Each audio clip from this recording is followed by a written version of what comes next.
I wanted to do things as scientific as possible. I was always way more conservative with everything. What's funny is by the time I did my first bodybuilding show, the person who taught me posing wanted to control my diet too. Literally 100% of the information I was getting from that coach was wrong. He's like, all that science stuff isn't real. Science is bullshit. So I didn't start competing in bodybuilding until I was already a doctor. Okay. Yeah, I didn't do shit in med school. Med school required a lot of attention. I'm not going to quit on myself. I don't care what you think. Mm-hmm. I am going to be a pro. I am going to be on the Olympic stage where I'm going to die trying.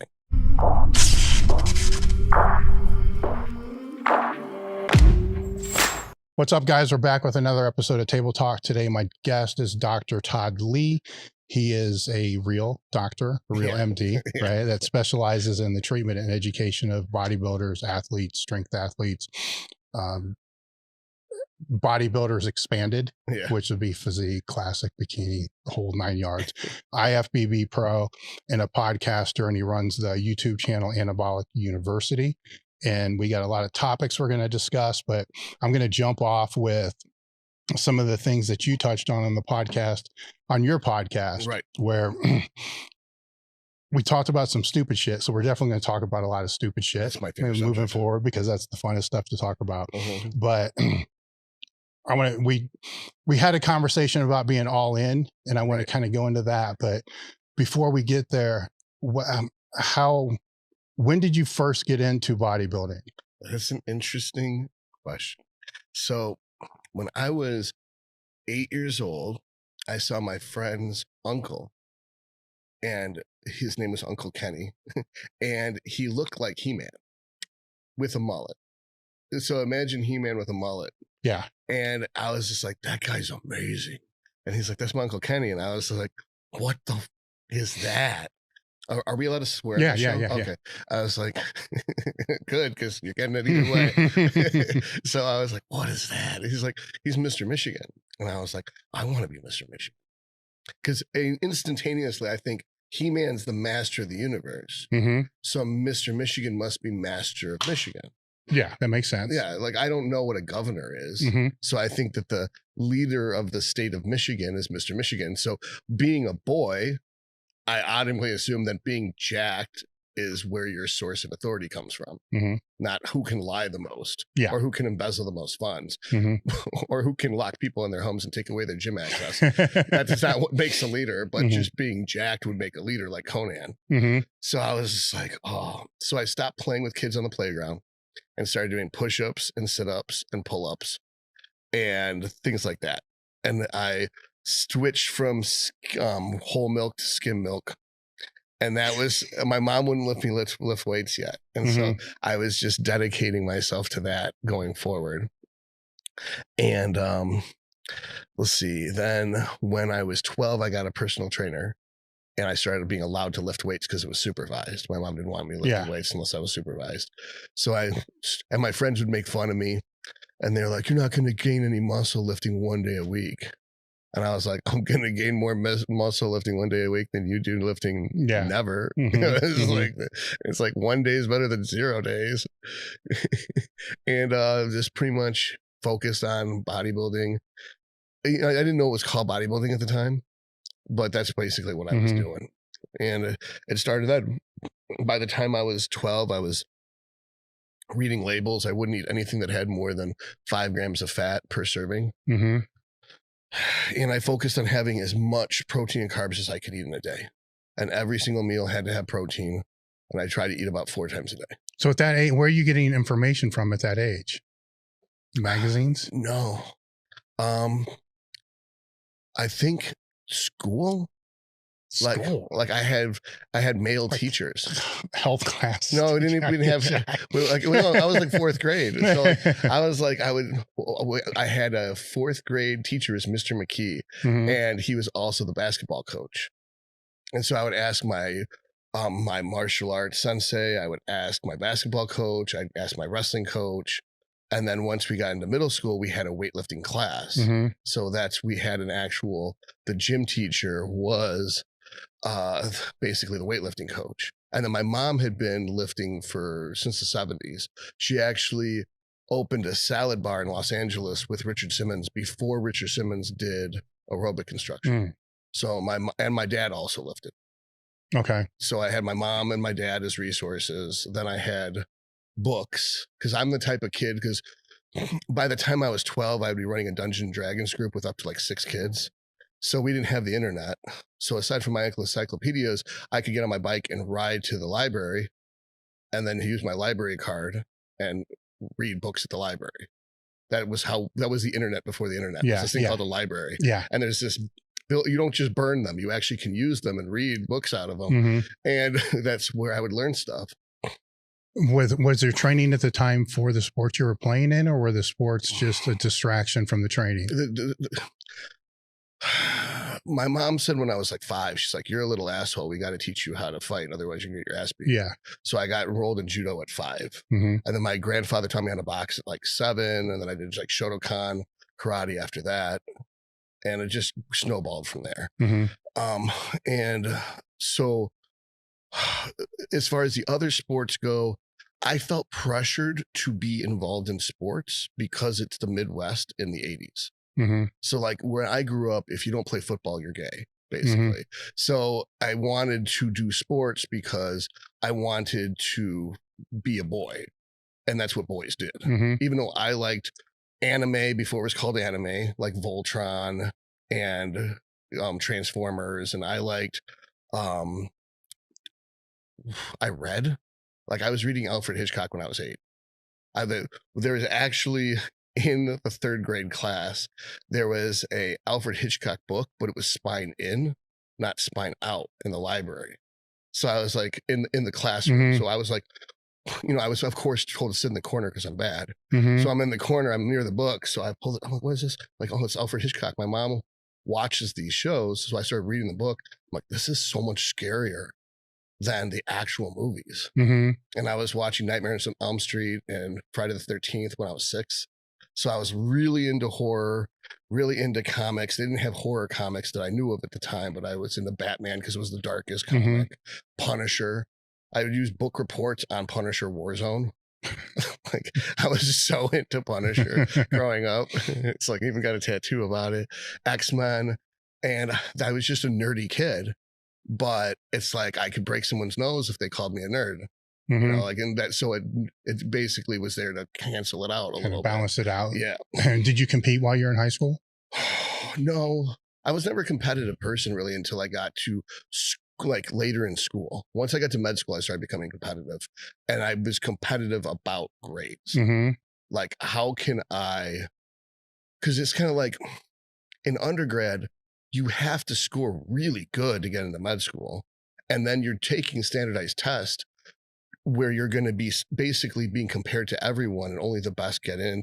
And so it's one of those things where it's like a funnel where the best of the best gets to the next level. Then of that level, the best of the best gets to the next level. And of that level, the best of the best gets to the next level. And then by the time you're in med school, you're so competitive about grades. It's like, that's when I got the competitive spirit. So when I graduated and I'm now a doctor, I'm like, what do I do? So I started powerlifting, because when I was in med school, I picked up Arnold's encyclopedia, the one from 98. And I was like, why didn't I buy this in 98 when I almost bought it? So you talking the big one? Yeah, the big one. Okay. 98, it came out in 98. I grabbed it. I was scanning through it at a Borders, and I was like, I don't want to read this much about how to lift weights. How to lift weights. Boy, was I wrong. Yeah.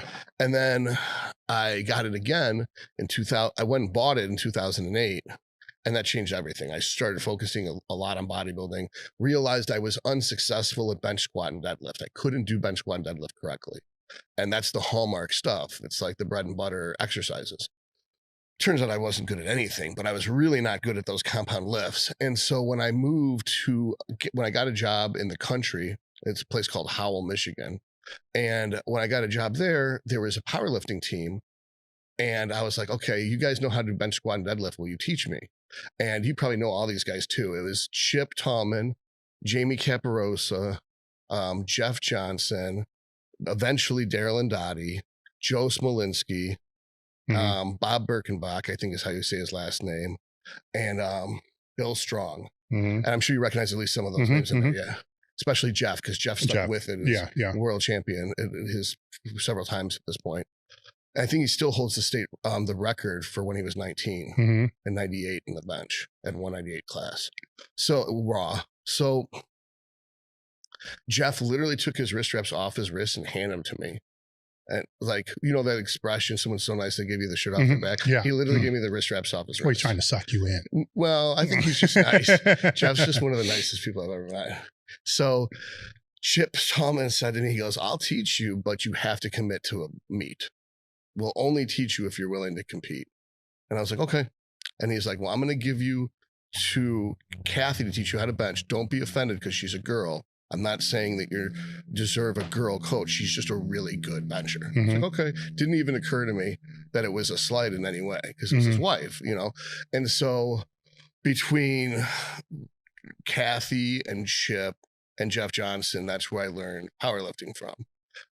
And I eventually competed. And so in Howell, you weren't allowed to wear the Punisher skull unless you were on the team and you won a meet. Okay. So I kept competing until I eventually earned my skull. And now I have it tattooed on my arm. Yeah. But that's why people think it's because I'm a Punisher fan. I am a Punisher fan, but that's not why I have that skull there. How long did you compete in powerlifting then? Only like 2 years, because I was doing so good at bodybuilding. I had to pick one. Yeah. And I was pretty good, as we talked about before. I can do good with the math because I was so light at 143 pounds. Yeah. But no one respects someone who wins best lifter because they're light. In powerlifting, it really is about who can push the biggest numbers. You know, and so in bodybuilding, not that it's any different, is people don't give a fuck if you're the world's best bantamweight. They only care, like the worst heavyweight still more impressive than the best bantamweight in most situations. Yeah. But I won my first bodybuilding show by, like, I was a bantam, but I beat the lightweights because I was that shredded. And, you know, today, by my standards today, that's not even that shredded. But for then, in that environment, I was pretty shredded at a state level show in 2009. And it's like, I was doing so good at bodybuilding and my joints hurt so bad powerlifting. And they didn't hurt that bad bodybuilding, that I was just pretty much transitioned over to mostly bodybuilding. I basically straddled the two up until 2012. But when I won North American, I was like, okay, so I won a pro qualifier. If I was heavier, I would be an IFBB pro right now. Like, this is silly for me to keep messing with powerlifting. I broke my goals because Chip wanted me to set goals. So he said, so I said 405 in a shirt, double my body weight without a shirt. And I did that in that year, 2012. And so I was like, okay, I achieved my powerlifting goals. Because as we talked about, does it matter if you win the meet if you didn't break a PR? You know, like, and you don't need to do meets to do PRs. Yeah. So what's the point? Like, your Sunday morning bench with the guys is what matters because you have it on camera and it goes on Instagram.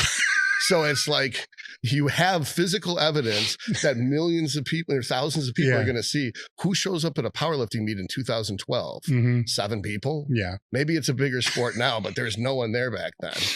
So it's like, I mean, I don't need the validation of being there. It's kind of like if you wanted to be a fitness coach, just having bathroom video shoots like Alex Eubank, you're going to look a million times better than on stage under bright LED lights. So it's almost like your stage shots invalidate your bullshit marketing. Yes. So it's kind of like, what's the meet do? The meet's like, well, you don't get to control when you're ready to lift. You go up there when your flight is supposed to be. You're rushing sometimes. You've either had the knee wraps on for 2 minutes or they're not even completely on. You know, like they fuck up your fight music. So you're not even in the mood that... You're like, so much can go wrong on meet day. It can't in a show? Huh? It can't go wrong in a show? Fuck yeah, it can. Fuck yeah, it can go wrong in a show. But nothing goes wrong in your bathroom, hopefully, unless you frequent Taco Bell. Yeah. But like, usually the bathroom's a safe place to take pictures in. You can take the same picture 1,000 times filter the fuck out of it. You're going to look better than you ever do on stage. Likewise, at the gym, when you're with your spotter and you've got your music playing and you've got your team there and you're completely safe and there's no pressure, you're going to bench better at home in your home gym on your Forza bench than some strangers loading the bar. You don't even know if you're going to get fucking killed. Just like, this guy's 13. Why is he loading my plates? How can he count? Like, there's a screen telling them what to put on the bar. The fact that they need that is terrifying. They're color coded not to fuck this up. We've got a rainbows on either side of me. It's like, whereas like Jeff will make no mistakes. Bob will make no mistakes. You are safe. If your head's about to come off, Bob will catch it and save you. It changed us a little bit. The better the meat. And you can peak for meat. You know, there's those things. I'm not going to try to talk you into be a power lifter. You're a pro already. So just stay on that road. Well, technically, I'm an APF pro because you check that box. It's like everybody who's like, well, I'm not amateur by these definitions. That means I'm a pro. When did you know you wanted to be a doctor? Fuck. When my dad told me, if you're a veterinarian, you have to kill dogs. So you wanted to be a vet? I wanted to be a vet because I love animals. I'm like, about people. It's like, I like science and I like animals. So a vet made sense. He's like, yeah, but you're going to have to just kill tons of animals because people aren't going to want to pay for them to get better. And I was like, oh. I would be crying all day at work, not just because I'm allergic to cats. That's the other thing is I'm extremely allergic to cats. I'd be the worst vet. It's like, I won't put their animals to sleep. Like, I'm actually going to try to save them. So was this in undergrad or was it in high school? When was like this? Middle school. Middle school. Yeah, because he said, like, your handwriting's so shit, you have to be a doctor. He's like, you don't write in English, you write in hieroglyphics. So that was the default? Like nothing else? I'm too blind to be a fighter pilot. My handwriting is too shitty to be. You'd think I got Parkinson's. I can't even write my own fucking writing. Well, that's what the strips look like, right? We got electronic stuff for that now. We got around that. I always would wonder when I get a prescription, like, what the fuck does this say? I tried to read. I couldn't even sign my name on your physical. It's like, I fucked that up. I was like, they're not even going to believe this. They didn't think you forged this. Doesn't matter anyhow. Like, I put MB. I was like, what? It's a D. I scratch that in there. So with the bodybuilding, was that in med school or was that in undergrad? So I didn't start competing in bodybuilding until I was already a doctor. Okay. Yeah, I didn't do shit in med school. Med school required a lot of attention. Yeah, I didn't feel the need to compete until I got out of. What about training? I didn't really train through med school much until I realized how fat I was. So the first year of med school, I got fat. And then I was like, this is the fattest I've ever been. I look horrible. It was disgusting. So I started, it's so funny because I hadn't read Arnold's book yet. And I was using the same type of science knowledge I had my whole life, which is I'm going to eat chicken breasts and I'm going to eat oranges and beans. It's like, that covers my protein, covers my carbs, the fats in the chicken. I don't really need fat. And I'll get some vitamin C from oranges. And that's all I ate. And I lost like 30 pounds in one semester. Okay. Yeah. And I was just skin and bones. And then my buddy was like, you got to start using gear. And I was like, I'll take some time and research it. I was like, I'm sure we can figure out how to do it right. Because he went to high school with me, we went to high school, college, and med school with me. And he's like, by my wedding, he was like huge. He was like 250 something. He was like using a ton of Tren and a bunch of other stuff to bulk. Turns out he had no idea what he was doing. And it was just the most dumbass cycles ever. But I was always way more conservative with everything. I was super conservative. But I wanted to do things as scientific as possible.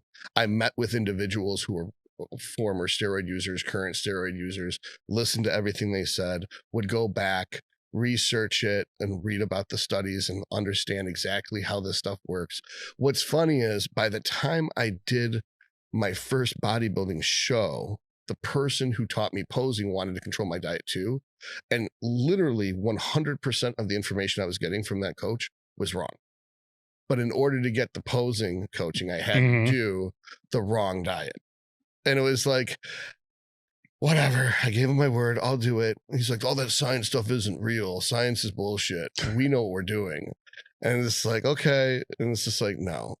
None of the bro science that was around before Hani Rambod pretty much was real. Mhm. It's just nonsense. Like, we're going to do a month of beef, then we're going to do a month of chicken, then we're going to do a month of fish. I was like, well, what beef? Is it like 73-27 beef or 96-4 beef? It's like, I don't do numbers. Just do 5 pounds of beef a day. 5 pounds of beef a day. Then we switch to 5 pounds of chicken a day. Then we switch to 5 pounds of fish a day. And I mean, would that work? I mean, yeah, if you're doing keto, you're decreasing the amount of fat. Mhm. So you're decreasing calories, the calories as well. Yeah. So you're at the end, 5 pounds of tilapia is going to be about 500 grams of protein, which is 2,000 calories. So like, yeah, I mean, this is like, you don't eat vegetables, like stuff like that. So it worked. And then it was, like after I gained 20 pounds of blubber in like 4 weeks on that diet. And I was like, this is bullshit. So Joe Leahy, I don't know if you know who that is, but he's no longer with us, but he was really my first real coach. And he taught me most of what I knew about bodybuilding.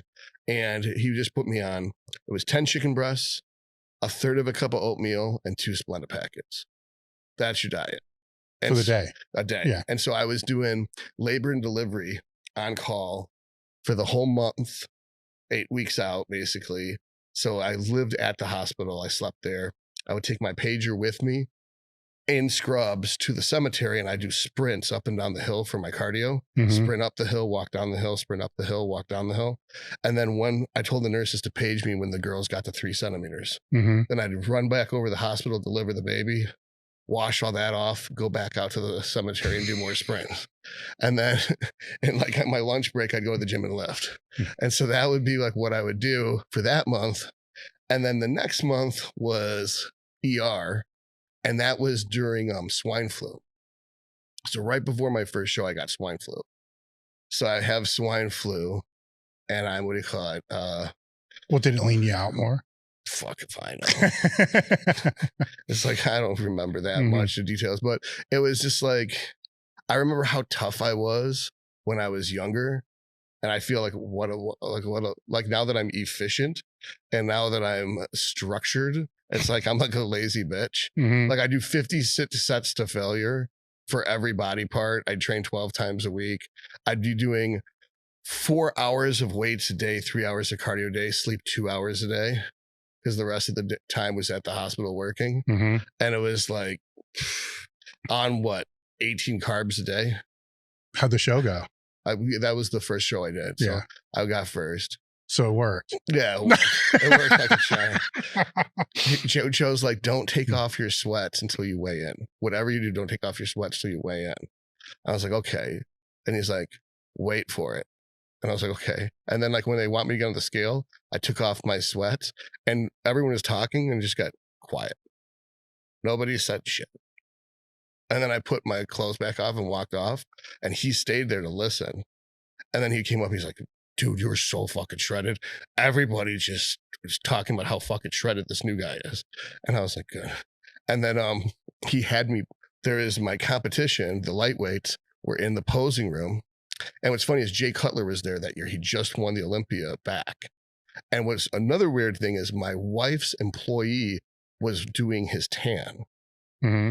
And she didn't know he did that. So they bumped into each other and like, what are you doing here? Like, what are you doing here? It's like, I'm painting Jay Cutler. It's like, how the fuck do you know Jay Cutler? He's like, oh, I'm a close friend of his. And she's like, what are you doing here? It's like, my husband's competing. It's like, I didn't know your husband competed. And I was like, what? Oh. And it's like, so Joe had me pose in the posing room in front of everybody. And my wife happened to be sitting next to the guy who I was competing against, who actually stood a chance. And he just said, I just lost. It's like, and she's like, what do you mean? He's like, oh, Todd's going to win for sure. I'm fucked.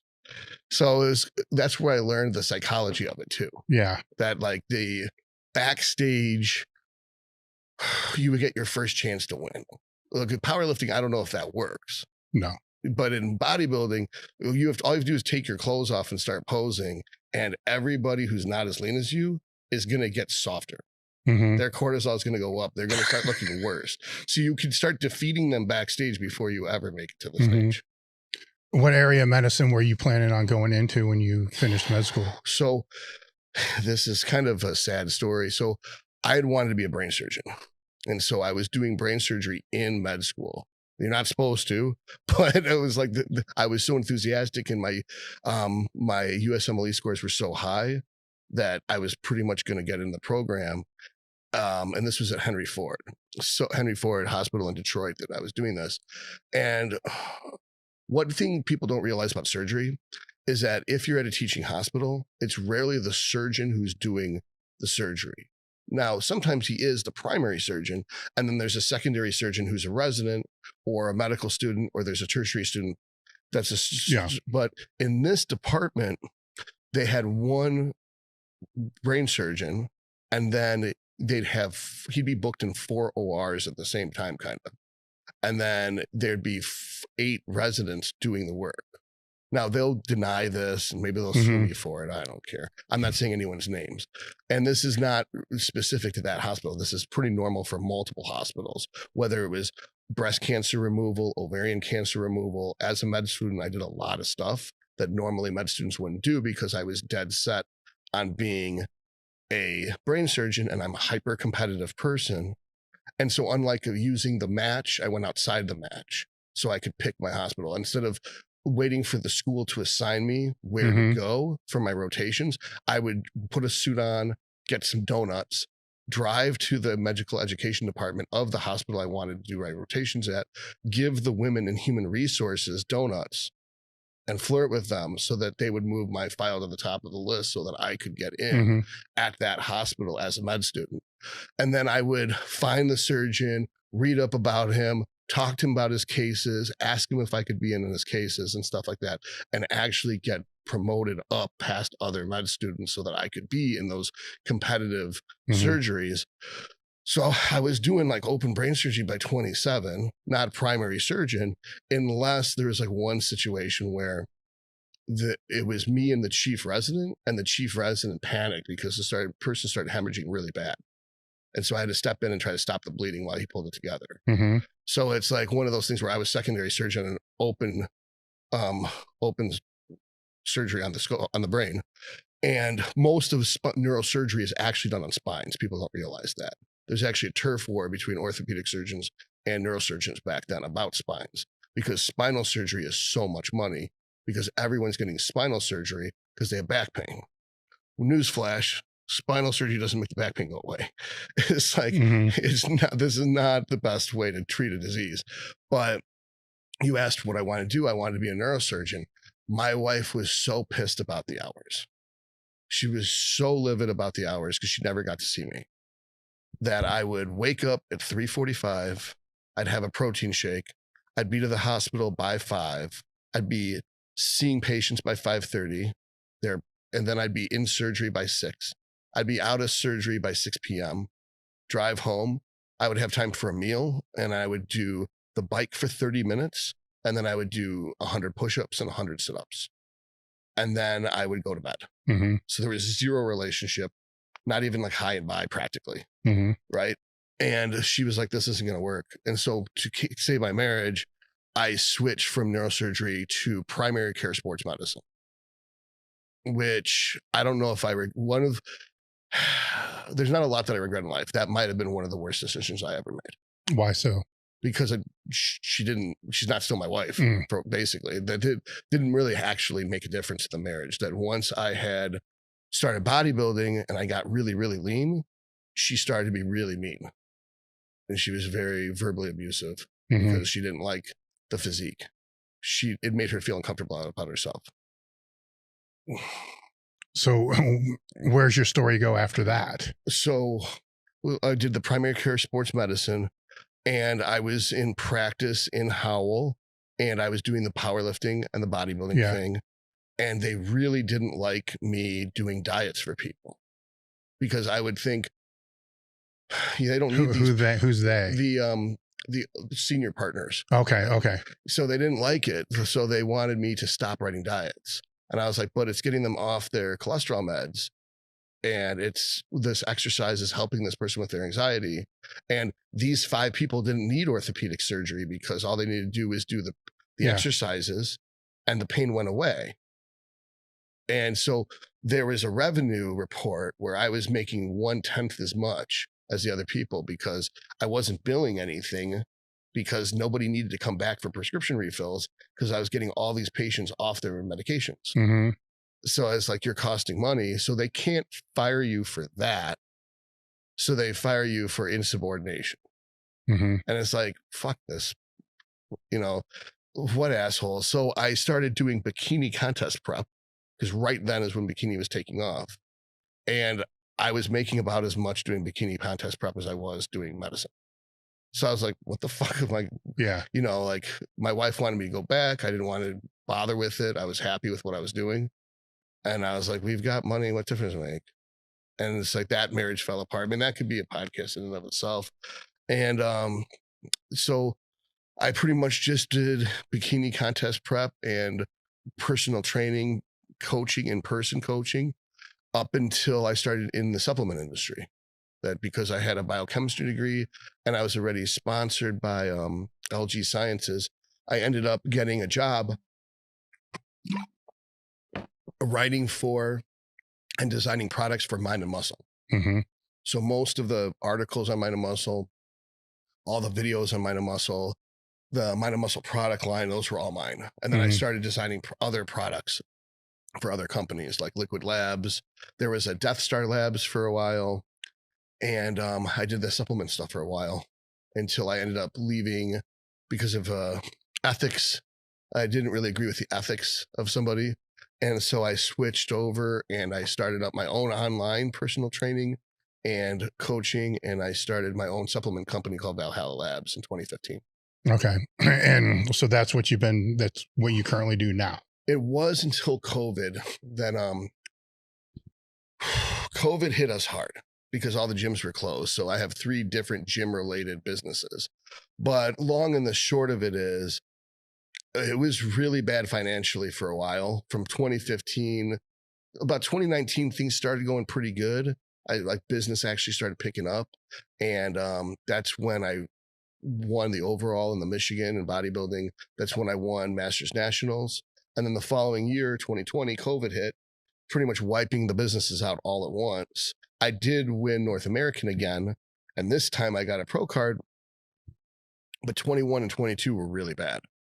And then 2023, I'm now restarting Valhalla Labs with new partner and a new production facility, which is very difficult to find good manufacturers to work with, because that was a lot of the problem was with the other Valhalla Labs. The first one is that almost all the money was sank into one order, and then the guy just pocketed the money and then went out of business. So he just pocketed all our. So we spent money suing him, and then that didn't go anywhere because we won the lawsuit in multiple states, but they can't collect it from him because he had an LLC. We had to sue the LLC. So it pretty much murdered that business. Yeah. And it damaged the relationship I had with that business partner at the time. So now this is going to be probably Valhalla Labs will be producing products again by February of this year. So probably a couple weeks after this airs. And I also have a new coaching business with Dr. Credo Dodson that we started in end of 2022, but it really took off in 2023. Thanks to Paul Barnett encouraging me to restart my YouTube channel, which was banned in 2018. And that's Apex Coaching. 2018. Yeah, I got banned from YouTube in 2018. Right when Tony Huge got banned the first time and Dylan Gemelli got banned, I got taken down with them because guilty by association. Mm-hmm, mm-hmm. And even though I don't know them personally, it was a purge of like a million. PD, yeah. It was, everything was being purged at that time. And so the coaching business is really cool because Dr. Dodson and I also started with Fusion Regenerative Therapies as a director of human performance. So I started practicing again through online telemedicine through Fusion, and I also have this coaching business with Credo. So we've integrated this so that basically the flow chart is the person gets a consult, then I order them blood work, Then we review the blood work. The diet is based on the blood work. So is this a cholesterol? Is this a blood pressure diet? Is this a thyroid diet? Is it a combination of these things? The micronutrients, whether it's selenium, iodine, cabergoline, when all that stuff is all integrated together to treat whatever blood work abnormalities there are, as well as achieve the goal of either fat loss or muscle building. And then if medication is necessary, whether it's TRT, whether it's thyroid medication, whether it's blood pressure medication, telmisartan, what do you call it, Synthroid, all that is taken care of and ordered for the patient and gets delivered to their door based on that. And soon, of course, once Valhalla Labs is up and running, then we've got their supplements and their medication will get mailed to them, as well as them having, I do their training programming similar to Mike Israel's Renaissance periodization. I use a very safer use model of PEDs when it comes to how I do the HRT and all that, similar to J3 University, which Victor Black claims is his brainchild. But that I have to say his name, otherwise he's going to flip the shit. But the bottom line is I use the most modern approach towards PEDs and everything to make sure that they're as healthy as possible and achieving the goals of muscle building or fat loss. Mm-hmm. And it's really integrated system. And usually the way people find out about me is through podcasts, Appreciate the Help, as well as my YouTube channel, Dr. Todd Lee's Anabolic University. Also, I'm on Anabolic Bodybuilding. There's live chats every Saturday on Paul Barnett's Anabolic Bodybuilding channel. And so through the YouTube and Instagram and other social media outlets, that's how people find me. And then they can get me to be their doctor mm-hmm. and their coach. Now, when we were on your podcast, we were talking about, being all in. Right. And then you were saying in your earlier time, so I'm assuming post med school. Right. Yeah. Absolutely. You thought you were all in. Right. And we're living in your car doing stupid shit like that, and now being all in looks different. Yeah. Right. So when you were in that stage, because I don't want to say we all, but a lot of us have been there. Like, how did you justify that to yourself? I didn't. I was totally self-aware. I was like, I literally gave up being a brain surgeon to teach girls how to pose in bikini for a bikini contest. Like, I am a fucking retard. Mm-hmm. What is wrong with me? I literally let my wife get in the way of my dream to be a brain surgeon. And then the marriage fell apart anyway. So now I'm the world's smallest bodybuilder. And somehow girls are driving 4 or 5 hours to pay me to take their clothes off for me and have me tell them what's wrong with them and to spin around in a circle. How the fuck is this real life? Like, I'm the world's biggest loser. Why are women paying me to tell them what to do? This is so weird. Mm-hmm. You'd think it'd be the opposite, that if you're the brain surgeon, girls would be driving across the state or across multiple states to pay you to tell them something. But no, this is, you are literally in poverty wearing rags and you have people driving all over hell and back to have you tell them when to wake up, what to eat, what to do. It's like, I understood in concept that 50 Shades of Grey was real, but I'm literally living it and I'm not a billionaire. I'm broke as shit. Mm-hmm. And I was like, this makes no sense at all. How the fuck is this happening? This is the weirdest life. No one would ever believe this. If I wrote a book about what my fucking life is, no one would fucking believe this book. Mm-hmm. This is ridiculous.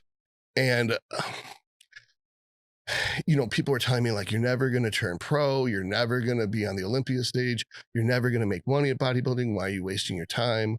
All this stuff. And I was like, I'm not going to quit on myself. I don't care what you think. Mm-hmm. I am going to be a pro. I am going to be on the Olympia stage, or I'm going to die trying. That's that. One way or another. It will happen. So the online training and all that was just to support the competing. Right. That's all it was. It's just like, I'm an addict and I'll do anything to get my fix. And the fix is breaking PRs. Mm-hmm. And then after you turn 42 and you start tearing shit, you're like, I can't even do that anymore. Mm-hmm. I have to give up on being strong and just focus on being big. Because trying to get stronger to get bigger might work, sort of, but not after you're 40. Mm-hmm. It's like at that point, kind of have to hang up your belt and focus on a waist trainer or something. Like you have to focus on, I'm going to do the smartest, most technical, scientifically wise choices in exercise selection and execution to gain the most amount of muscle with the least amount of trauma to this form. Because it's not going to withstand, I can't do 500 pounds for reps, week in and week out, and on my frame and last. Well, that's what you realize now, but how would you explain that to yourself back then? I wouldn't, because that back then would just tell me to go fuck myself. Well, that's the issue when it comes to educating, right? Yeah. Is we're trying to get those messages out to those people that I would have said the same thing. Yeah, it's just like, I don't give a shit what you say. It's like, but I'm you from the future. I'd say you're me from a possible future. You're not going to be my actual future, because I'm going to make better choices and not end up where you are. Yeah. It's like, I wouldn't even listen to me.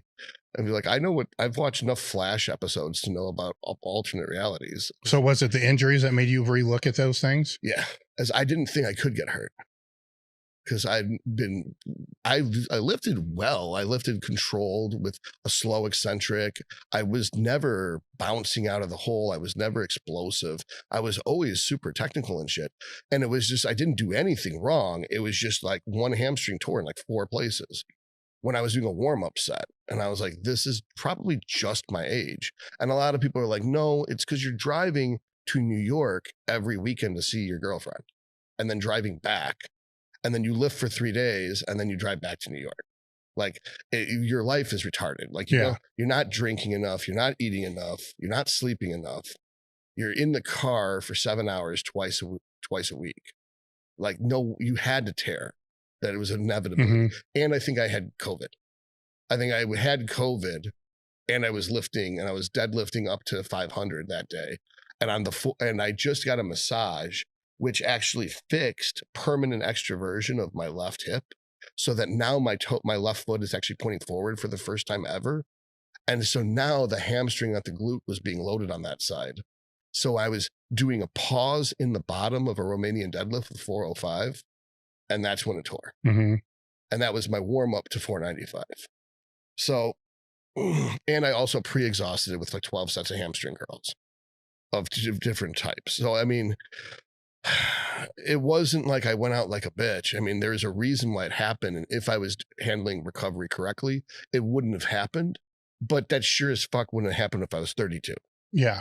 Like, no, like I would have minor tweaks and stuff periodically over the 10 years prior. I think I had minor tears in both hamstrings 3 or 4 times each. Yeah. But never anything like this. Like this, I immediately wanted to pass out and throw up. Like I was having an autonomic nervous system reaction to the injury. And it's the first time I ever tore anything where there was blood pooled in my calf. So there's no cosmetic damage from it. It probably is like probably a 3 out of 10 tear rather than a 1 out of 10 tear. But it was enough for me to say, it's like, okay, I'm going to have to start pausing in the bottom. I'm going to have to hold that stretch. I'm going to have to squeeze the muscle on the concentric. I can't be doing this with 400 pounds. I'm going to have to, because John Jewett tore doing 400 pound RDLs also that year. I was like, so the smartest and the best of the best will tear their hamstring. And I think Nick Walker also tore his hamstring doing Romanians with 405 in the stretch position. And it's like, this is just not that exercise to go that heavy if you're going to pause in the stretch position. Mm-hmm. But I have to relearn how to lift so that never happens again. Well, was it a catalyst for you to look at your sleep and all the other things too? Oh, I knew everything was messed up. I knew everything was bad. I knew that girl was bad for business. Yeah. And then it's like, I had to prioritize. After that relationship, I haven't had another one. I was like, I'm too old to be juggling relationships and bodybuilding. I have to pick one. Mm-hmm. So of course I picked bodybuilding. Yeah. Yeah. It's like when I retire from bodybuilding, maybe I will entertain the possibility of putting up with bullshit. But as long as I'm going to be bodybuilding, I'm not interested in bullshit. Mm-hmm. What are you training for? What are you training for now? So I've had a 3-year off season trying to get big enough to be competitive in 212. That my last show was my first pro show, which was the Texas Pro. And I was like 30 pounds under 212. I was like 184 the day after the show. And I came into that show a little soft, so we tried to pull some water to make me look leaner, and it just made me look flatter, and it took the cuts out of my glutes and made me look like I had smooth glutes. So like in Ken Jackson's words, I've never seen you like this before, meaning that I've always had good conditioning for 12 years. He's seen me competing, and I've always had some cuts on my glutes. The first time I ever don't have cuts on my glutes, it's at that pro show. And then the next day I'm 7 pounds heavier because I had Mexican and I had glute cuts. Mm-hmm. So it's like frustrating because you completely shit the bed on your pro debut. Every other body part looked good.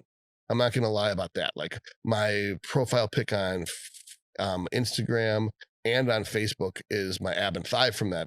It looks good.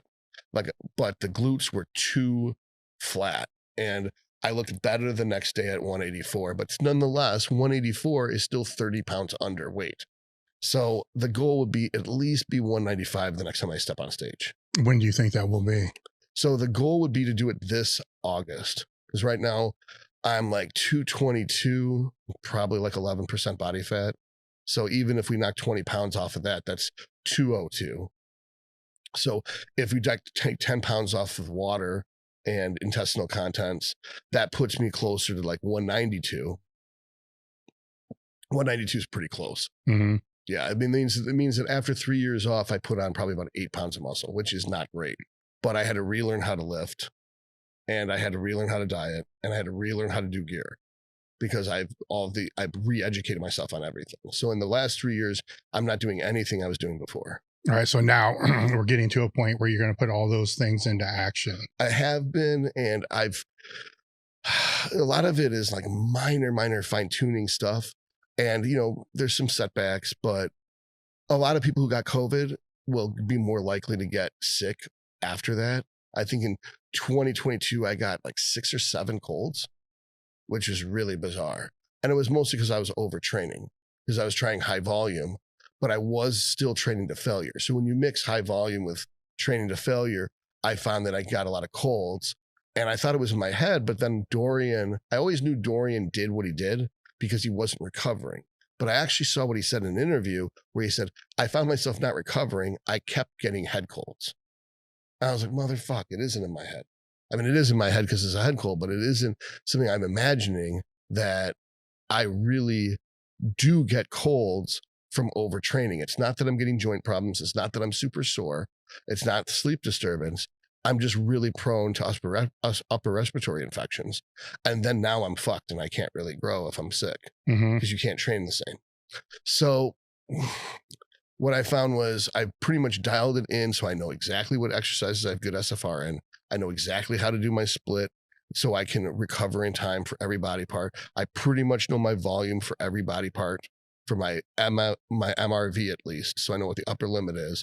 I know which rep ranges each muscle responds to well. With this, I know how to do the RIR, so I can judge mid-set exactly how many reps in reserve I have based on the velocity of the concentric phase. I pretty much have the diet down cold. And then I finally found out exactly how to run the PEDs perfect, whereas because I did 3 years of serial blood work, testing test versus primo, and how much E2 do I get, and with that much E2 and this much GH, how much IGF-1 do I get, versus using Masteron. And if I have this ratio of 2-to-1, this is what my E2 is going to be. If I have a ratio of 1-to-2, this is what my E2 is going to be. If I have, and I have it figured out pretty good. And it turns out I was using way too little gear. So for so many years, the most I'd ever run in the off season was about 1,500 milligrams. And my blood works was perfectly good on 2,400 milligrams. So I was running way too little gear for way too long. And now I know I can get away with a lot more because my blood work and my health markers are better now than they were 2 years ago on less gear. So how does more gear yield a greater result? I don't know if it does. You mean like how does it for building muscle? Mm-hmm. All right. So if I'm at 1400 milligrams and I'm still I can get as heavy as 220 in the off season, and then I'm still dieting down to approximately 180, and that goes on for 5 years, then using more gear in theory will help you gain more muscle. Because in theory, gaining more muscle past that 1.4 grams or 1.5 grams is too difficult. That I'm beyond my genetic maximum. The only reason why I have as much muscle as I do is because of how much gear I'm running. So to raise that artificial maximum amount of muscle you can carry, you have to increase the stimulus to have that tissue.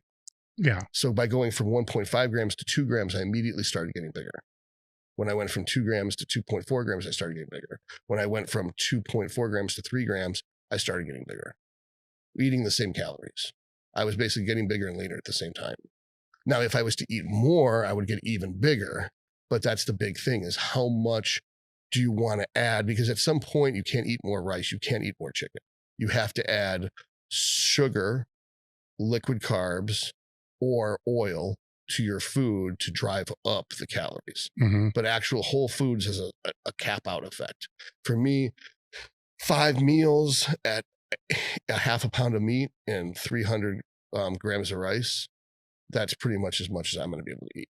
All right. So if there's a total gear threshold, Mm-hmm. right? Just throw something out there.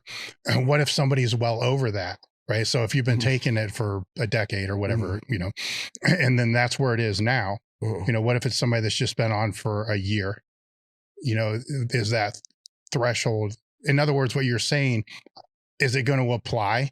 If somebody's just been taking gear for a year and they're making progress on 500 milligrams. Right. They can sit here and listen to this and think, fuck, I need to be taking 3 grams. Well, that's a big difference. So like what I'm saying is, if you know for a fact, which it'd be very hard to know, but if you knew for a fact, you're not going to get anything more out of 600 milligrams, then go up to 700 milligrams. But how would they know that? Right. Because you were serial blood work, right? Right. Well, that's more like this. So you're eating 3,500 calories, let's say, and you go up 5 pounds over, let's say, a month, and it's all fat. You didn't gain any muscle. Your lifts didn't go up. You're doing everything right. You're sleeping 8 hours a day. You're training to failure. The gear's real. You got it third-party tested. If you're gaining weight, but you're not gaining any muscle, you probably need more gear to make use of that weight gain. Mm-hmm. So if you then increase your gear, but keep yourself at 3,500 calories, the next month you gain like 2 pounds of muscle and 2 pounds and 3 pounds of fat. Now you're getting something out of that gear, and that might last 6 months before you need to use more gear. It might not be based on time. It might be about weight. Like I simply can't gain more than 180 pounds of lean tissue on 1.5 grams. But once I go up to 2 grams, then maybe I can get up to 185 pounds of lean tissue before I'm at a new maximum. And this is a new concept to me. I never really took any stock in this, that in theory, if you look at most of the experts, they'll say that 600 milligrams gives you the maximum benefit. Anything over that's a waste. You never need more than 600 milligrams. That's because no one's ever tested more than 600 milligrams. And no one's ever done tests on subjects for more than 12 weeks. And then who are they testing? They're not testing pro bodybuilders. No. They're testing regular people. So since the 3 parameters are non-applicable, then it's a completely invalid study for our population. So I'm not suggesting people should go out and take more anabolics, but there is a safe way of doing it. And it happens. The blood work is an important feature, but not all blood work is created equal. Like, people say, oh, I got a full panel. My doctor gave me a full panel. I'm like, what doctor? A primary care doctor? His idea of a full panel is a CBC, a comprehensive metabolic panel, maybe a lipid profile, maybe a urinalysis. None of that's relevant. It doesn't apply. It's not valid. The GGT is the correct test for the liver in a lifter. The cystatin C is the correct test for the kidneys in the lifter. ApoB is a good test for cholesterol in everybody, but you can save so much money by just getting the right tests rather than getting the cheap screening test for $9 and then having to go back. Just get the right test. And then it's like, people say, oh, my hematocrit and hemoglobin's high. I'm like, how much water did you drink? Oh, none. I was like, okay, well, drink a gallon of water and get that redone and you'll be fine. And then so many guys have their primary care doctor selling them off for phlebotomy, and they're giving blood every 3-6 months to get rid of extra red blood cells when they're just dehydrated when they get the blood work done. And it's not that, there's no reason to do that. And so yes, there's a safe way of doing stuff, but, and yes, you could use blood work to, in theory, determine if you're healthy, but you're going to get way more false positives for disease with blood work than you will get actual positives. That they're going to see your creatinine's high. They're going to say you got kidney disease. Bullshit. That's your muscle mass is your creatinine. Mm-hmm. They're going to see your ALT and AST are high. They're going to say you got kidney disease. Bullshit. That's high because you lift weights. It's like they're going to see your hematocrit and hemoglobin are high. So they're going to say you've got overdose in testosterone. Bullshit. You just didn't drink enough water. Now, is it possible you could have kidney disease? Sure. Maybe use ibuprofen. Is it possible you have liver disease? Yeah, if you use oral steroids, but injectable steroids aren't going to cause liver disease, except for bizarre situations. Is it possible you got cholesterol problems? Sure. Probably because of your diet, and it's probably not related to your gear. It's related to the diet. And if you're eating McDonald's 3 times a day to gain weight, then you're going to have fucked up blood work because of the diet you're eating to gain weight. And you wouldn't be doing that if you weren't on steroids. So there's a correlation, but it's not causality. So what markers do you look at? So like I use the cystatin C for the kidneys, GGT for the liver. I make sure they're super hydrated so that their CBC isn't all messed up, so that their hematocrit and hemoglobin are normal. I use ApoB for cholesterol. I mean, I still look at the HDL and the LDL, but if the HDL is low, it doesn't matter if your LDL is low too, because the HDL is only there to make a good value for your LDL. I really don't pay much attention to the testosterone so much, even because everybody's going to have a different expression, but typically I'm not concerned if it's 1500. A lot of labs cut it off at 1500, but there's nothing wrong with being at 1500. As far as E2, E2 is an important one because if it's too high, there's consequences. If it's too low, there's consequences. People aren't paying enough attention to their estradiol. And then the estradiol factors into your IGF-1 level. So most people don't order the IGF-1, so they don't know whether their GH is even working. There's people who don't even use GH, which blows my mind because GH is kind of more important than testosterone. So the GH and the E2 will beget the IGF-1 levels. And that's a good, look, is systemic IGF-1 really indicative of anabolic potential? Not necessarily, but if systemic IGF-1 is adjusted by 40%, then that means that the local IGF-1 is probably also adjusted by 40%. So we may not be able to measure local IGF-1, but we can measure systemic IGF-1. And I can use systemic IGF-1 as a proxy for what I can anticipate the local IGF-1 to be doing in the environment we created. So you're looking at that more than you are the testosterone level. For sure. Yeah. Because yes, testosterone does a lot of stuff, but here's the thing. I'm not a proponent of running testosterone as a growth anabolic anyway. To me, the testosterone is a prohormone to estradiol. And estradiol's purpose is to convert GH over to IGF-1. That to me, you would run an actual anabolic to drive up your primary load. So a lot of people like to use test and primo, and that makes sense because primo metabolite converts into an AI, and the AI mitigates some of the effects of the test. So if you're running a 1-to-1 ratio of test to primo, you typically are going to have, and your typical person will have a 40 estradiol, which is great. It's very good. It's healthy. It's in the upper end of the normal range. Me personally, I convert GH to IGF-1 better at a 100 estradiol. Anything over 100 estradiol, I get no benefit. If I bring that estradiol down at all, then I'm going to have a decrease in IGF-1. Even as little as 10 milligrams of Primo a day can have a drastic change to my IGF-1. So if I was to be at a 100 estradiol and I added 10 milligrams of Primo a day, I went from 20 to 30, let's say, then my estradiol would decrease all the way down to 86. If I was to increase both the test and the Primo again, let's say 20 tests a day more and 10 more Primo a day, it would drop my E2 down to 70. So I get almost exactly 15-point decreasement from 100 down for every 10 milligrams of Primo I add per day. On the other hand, Masteron doesn't do that for me.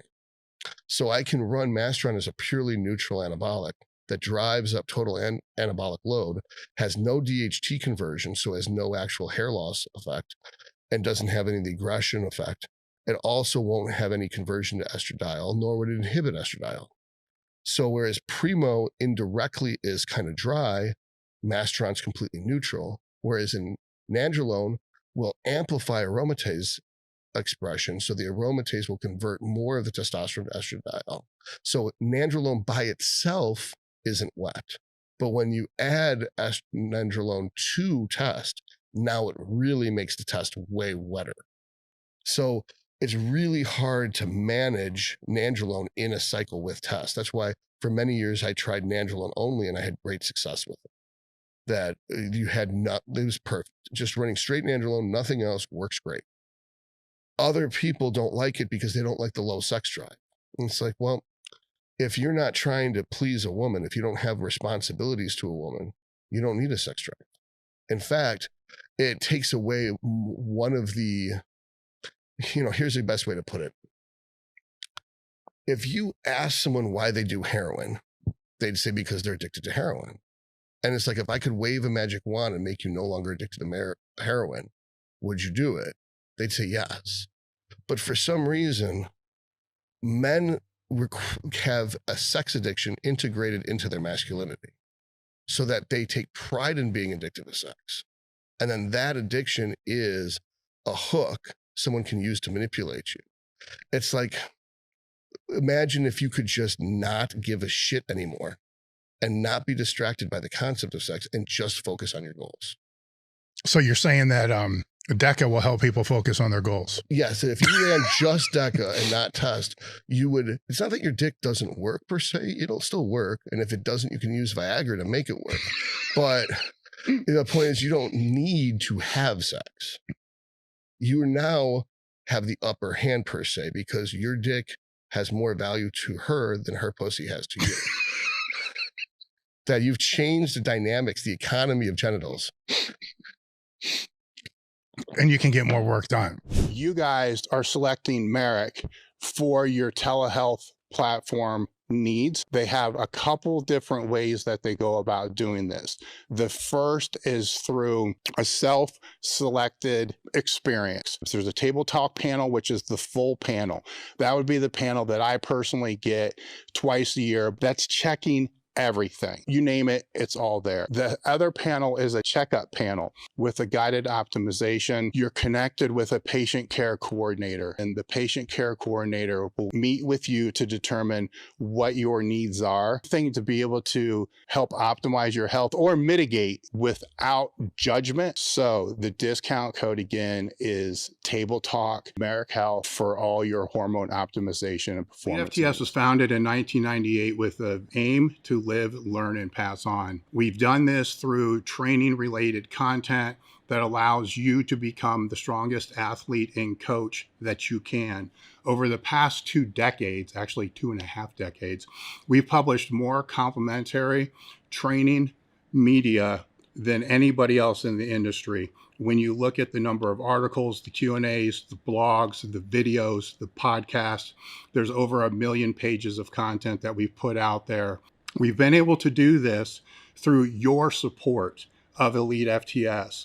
So when you purchase Elite FTS strength equipment, bands, accessories, gear, apparel, or anything through the site, you directly help support the content that we put out, which in turn helps support other people on their journey of becoming stronger and better coaches. So stronger athletes and better coaches, which encompasses the aim and the vision to live, learn, and pass on.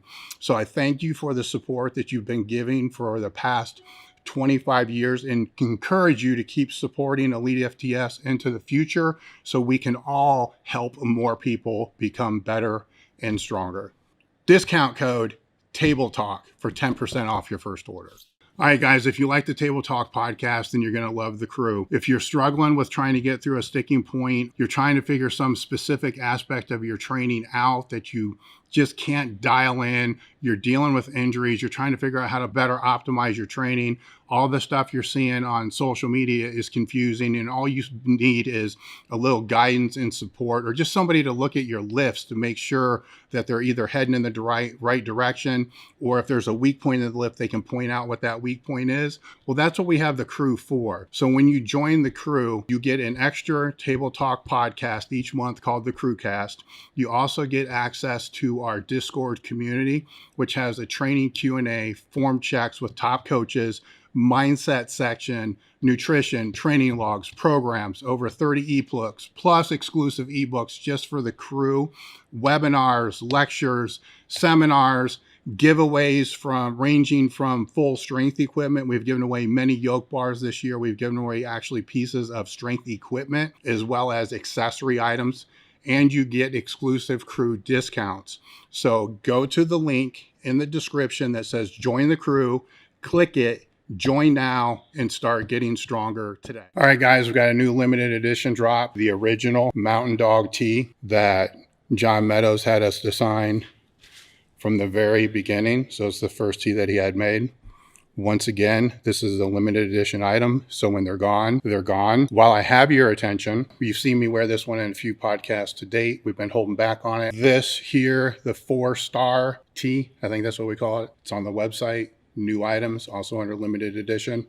Check out our shoulder saver pads. It's an easy way to do limited restricted range of motion exercises like board press that basically you just pop the pad on the bar, reduces the range of motion, pop it back off when you're done. Thank you guys for the support. Head over to elitefts.com. I want to circle back to a couple things. So there were a couple of notes that I made here. Is you were taught where I want to go. You were talking about daily dose, right? So I assume that you're talking sub-Q. No, everybody draws that conclusion. Yes, because I don't know where that got started. So I can talk about the difference between sub-Q and IM, or I can talk about why I like every day. Is there a particular area? Yeah. So I like every day because the graph is going to be smoother. And I know that seems esoteric and abstract, but there's ups and downs, even with long-acting esters. And the amplitude of difference between the peak and the trough is where you fit the side effects in. That variability. If you could get a completely smooth line, your body would be cool. It wouldn't know anything was wrong. But this up and down shit is why Tren gives people mood swings. It's why people get estrogen side effects.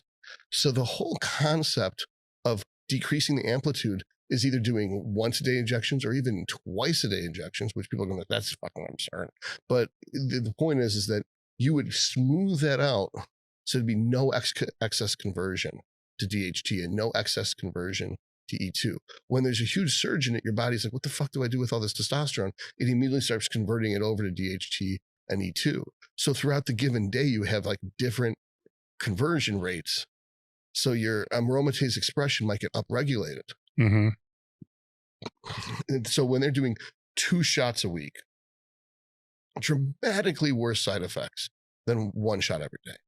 And 100% of the time I convert someone from this barbaric system of doing some arbitrary amount of milliliters, because they don't measure, most of these people don't measure stuff in milligrams. They measure it, I do a half a cc or I do a whole cc every 3 days or every 2 days. Then there's these huge peaks and valleys. And they're like, not with long-acting esters. Yes, with long-acting esters. Yes, with long-acting esters. It's still up and down. It's not a dramatic to you, but it is up and down. Even if you did prop every day, it's going to be up and down. So even an athlete every day is going to be, there is some up and down. We want to get that, minimize that to minimize the side effects from minimizing conversion. Now, The concept behind the sub-Q injections is that because there's less vascularity in fat tissue than there is in muscle tissue, it's going to absorb slower. So we flatten the curve. We've all heard that expression before. Oh, yeah. Let's flatten the curve of testosterone and do sub-Q. Okay, let's say that would work. What would that do? Well, you've got smoother, if you were going to do 2 shots a week, it'll look like this. So you flatten the curve because you're doing so few injections per week. But if you're doing everyday injections, you pretty much don't need to do sub-Q. Here's the other problem. Not everyone has enough fat to handle a sub-Q injection. So what they're going to get is you're going to get a lump under the skin, and they're going to get a skin irritation. So now you've got inflammation there. So now you've got improved blood flow. So now is it any less blood flow? Now it's more blood flow. We completely obviated the thing. We've also damaged the skin. So if you're a bodybuilder, your skin is a very important body part that no one ever trains, right? No one ever thinks like, what's the skin condition? Well, if you're wrinkled or tatted or pimply, you're going to lose. If you've got scar tissue or stretch marks, it's going to hurt you. So for 44, I've got really fucking awesome skin. It's one of my best weapons. Is that my face looks old, but the rest of my body looks relatively young because I just have good skin. And so that's a huge part of being shredded and grainy on stage is your skin. So if you have like Shar-Pei skin, you're not going to do as good as someone who's got super thin skin that isn't wrinkled. And just like skin color really has a huge impact too. So by injecting the skin, you're fucking up your skin. And that's the other thing is I use insulin syringes every day unless I'm going well over a cc a day. That's the only time I think you would want to use a hypodermic syringe is if you're going to go multiple cc's every day. That's when the patience of doing 2 insulin pins at 29 gauge versus 1 IM pin at 27 gauge, then I'm going to lead to the 1 IM pin of 27 gauge with the hypodermic syringe. But you can do an insulin syringe in the delts, in the triceps, in the quad, and it's not very deep in the skin. I mean, it's not very deep in the muscle. It's still closer to the surface of the muscle, but you're still going to absorb it faster and then in the skin than injecting a sub-Q, and it's also not going to cause inflammation like you'll get with the sub-Q. A lot of people even get inflammation on their skin when they do GH and their insulin shots. Now, I personally have always done insulin and GH in the muscle, and I could talk for an hour and a half just about GH and GH timing and GH brands and GH methods of it, like why IM's different all the way down to the atomic level, because that's one of my favorite subjects is growth hormone. But and I've got a lot of videos on my YouTube channel about it, and specifically in the advanced discussion show with Kurt Havens.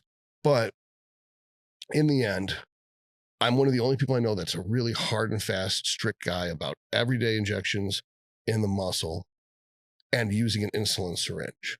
And the only time I would actually say the hypodermic syringe would make sense would be if you're using more than a cc a day. Well, that's assuming that they're not fat as fuck. Well, if they can't reach the muscle, they don't have a choice. But if they can't reach the muscle, like in other words, the needle won't get into the muscle because it gets stuck in the fat, then there's enough fat to absorb all that oil. I get what you're saying. So either way. Yeah. You do your best. And then people are like, well, if you inject into the muscle, it leaks into the fat. I'm like, so what's your solution? Just inject the fat anyway? Then what difference does it make? Like, how does one obviate the other? It's just do your best. Right. Then whenever anybody's speaking about Primo and some of the other compounds, there's a lot of people that are listening and that are using the compounds. They may not actually be taking Primo, right? Because they're buying shit from the dude at the gym. I find that that's almost no longer the case because of how popular Primo has gotten in the last couple of years. Now there is enough sophistication that people are sending it to get third-party tested, that they can bust a dealer, then the dealer's reputation is ruined. So every drug manufacturer or dealer, we're going to call manufacturer because I want to treat them with respect. Because in my opinion, the underground labs are not, at least currently in 2023, they're not drug dealers. They're alternative medicine sources for people that can't get access to the medicine they need due to ignorant government regulation on certain drugs and not others. Like, why is Primo illegal and Anadrol is legal? Like, clearly they have no fucking idea what they're doing. Mm-hmm. You know, it's like, I think you were mentioning, you may have to cut this out, but that the flavoring on tobacco is illegal because of vape flavorings illegal. It's like, stupid fucks. It's the popcorn lung caused by the flavor agents in the vaping is why it's illegal. It doesn't hurt you if it's in chewing gum. What the fuck difference does it make at that point? And they're like, well, we made the flavoring illegal. It's like, oh my fucking God. How are you fucking allowed to breathe with like a little, like there's a certain point where your IQ is so low that you stop having autonomic functioning. Mm-hmm. And that's what I think politicians are at that point. Like, if the president can't make it through a speech without shitting his pants, then why am I surprised that people are going to outlaw flavored gum because it has flavoring because some kids might vape, And so the same thing is like, what stupid fuck thinks that Anadrol is a better choice than Primo? And it's like, well, it's been proven to raise red blood cells. I was like, yeah. And it's like, so it's for anemia. It's like, this motherfucker is not for anemia. And it's like, same thing with the Primo. It's like, well, Primo's for Duchenne's muscular dystrophy. It's like, no, it's not. It's for growing muscle. They just fudged that because they needed to get approval for it. So they made up some bullshit and tested that group. It's like, Masteron, it's for breast cancer. You don't have breasts. Why would you take Masteron? It's like, oh my God, just because it works in breast cancer doesn't mean it doesn't grow muscle too. And so the way that they test these drugs to get them approved for something so they can cash in on them and get them on the competitive market is they can't just do redundancy. Each company comes out with a different drug to cash in on that market. So they have to indicate that there's some advantage to that drug or place. So for example, tamoxifen versus Clomid. Clomid was made to be breast cancer meds. It just sucked. It didn't work. So it couldn't get approval to compete with tamoxifen because tamoxifen was just better. So they're like, well, let's give it to men. And so they got it approved to give it to men. That doesn't mean tamoxifen is not better for men too. COVID's just a shit drug. I mean, not COVID, Clomid's just a shit drug. And some people are like, well, no, the evidence shows blah, blah, blah, blah, blah. Maybe you have a study that shows that Clomid is better for men than tamoxifen. But when you take into consideration that there was an ulterior motive, that they wanted to prove that it was better for men, then they can fudge the method section and set it up in such a way that it proves their point. Mm-hmm. So it's not necessarily reliable just because one study says something, because they have a for-profit reason for fudging the data. You can pay the scientist for the result, and then he'll design the methods that'll generate that result. That's kind of how that business works. Yeah. So especially with the pharmaceutical company, we're talking in the billions. There's no reason for there to be any ethics at that point. So back on the topic of the UGLs are going to probably get their hands on real Primo at this point because Primo is now so popular that it's just stupid of them they get caught one time with bullshit and it's going to be all over message boards. No one's ever going to buy that brand again. As a business owner, you can't just fuck over customers and expect them not to haunt you. Certainly not in the information age. Yeah. You got to do good business practices. Whether it's in a GMP facility or not, it has to be good business practices. What would make one compound better for strength than another one? That I don't know. I think Anadrol is better for strength because that's what I've heard anecdotally. My personal experience is I got more of a strength benefit out of Anavar and Tren, even though that doesn't even make any sense. Well, what I'm trying to wrap my head around is why? I guess nervous system activation. So the DHT is supposed to help facilitate the neuromuscular junction. So the efferent nerve fibers, I think the motor A1 fibers, the widest diameter fibers, act on the neuromuscular junction by releasing acetylcholine, which binds to the nicotinic receptors, and then that causes the contraction of the muscle fiber. So I think that I don't know mechanically where the DHT actually facilitates that occurrence, but I believe that if you can squeeze 100% of the muscle fibers, you will get more force production than if you hit 50% of the fibers now and 50% later. So wouldn't it hypothetically make more sense to only take that on the days that they would need to express that strength? Which is why I always say that I can see why someone would use Anadrol before the meet, but I don't see a point to Anadrol or any other time. That I don't think that running it through weeks would make sense, except for it would probably fuck up your periodization to have undulating strength. Yeah. So that's why they use it consistently. But then you're also going to fuck up your organs and where. Well, would it be undulating strength if it's, a heavy squat day once a week leading into the last 5 squat workouts? Right. And that's why I would always prefer Anavar sublingually. That Anavar sublingually can bypass the liver, goes directly to the muscle. Plus, when you take Anavar sublingually, instead of having an 8-hour half-life, it has closer to a 1-hour half-life. What does that mean? It's like, well, it means it's in your blood for an hour, not for 9 hours. That doesn't mean it just ceases to exist. Matter cannot be created or destroyed. It had to go somewhere. So in all likelihood, it's not in the blood because it's in the muscle. We actually got the Anavar where we wanted it to go because we did it pre-training. So sublingual Anavar while you're driving in the gym, either crushing up an Anavar and sticking it under your tongue. I think through Fusion, the HRT clinic I work with, there's a sublingual tabs that are dissolvable you can put under your tongue, and that'll actually give you the strength output you want. So to me, being purely logical and not having competed in powerlifting a very long time, like 12, 13 years, I would think that sublingual Anavar would be a safer, better option the day of the meet. So you have an unreasonable amount of extra strength so you don't miss any lifts. You're not going to calculate in superhuman strength because you're just trying to break your PR that day. Yeah, but every meathead out there is going to think I'm going to use it on my heavy days. Right, which is going to just fuck up the whole system because now your joints are getting extra wear and tear. You're not actually stronger. You're just moving more weight. Your joints are getting much more wear and tear. So whatever lagging or nagging injuries are going to be exacerbated leading into that meet. And now you're more likely to have extreme pain on meet day. And pain, no matter how tough you are, pain is going to inhibit the spinal cord. So the signal goes from the afferent nerve fiber into the spinal cord. Before it goes up to the central nervous system, like your conscious mind, I mean, technically the spinal cord is the central nervous system, but before it moves up to your brain and you can choose to ignore the pain, the spinal cord decides for you to push less force through the efferent fiber so that there's less force against the bar. So there's less force back into the wrist or the shoulder or the elbow. So the presence of pain inhibits strength directly without free will.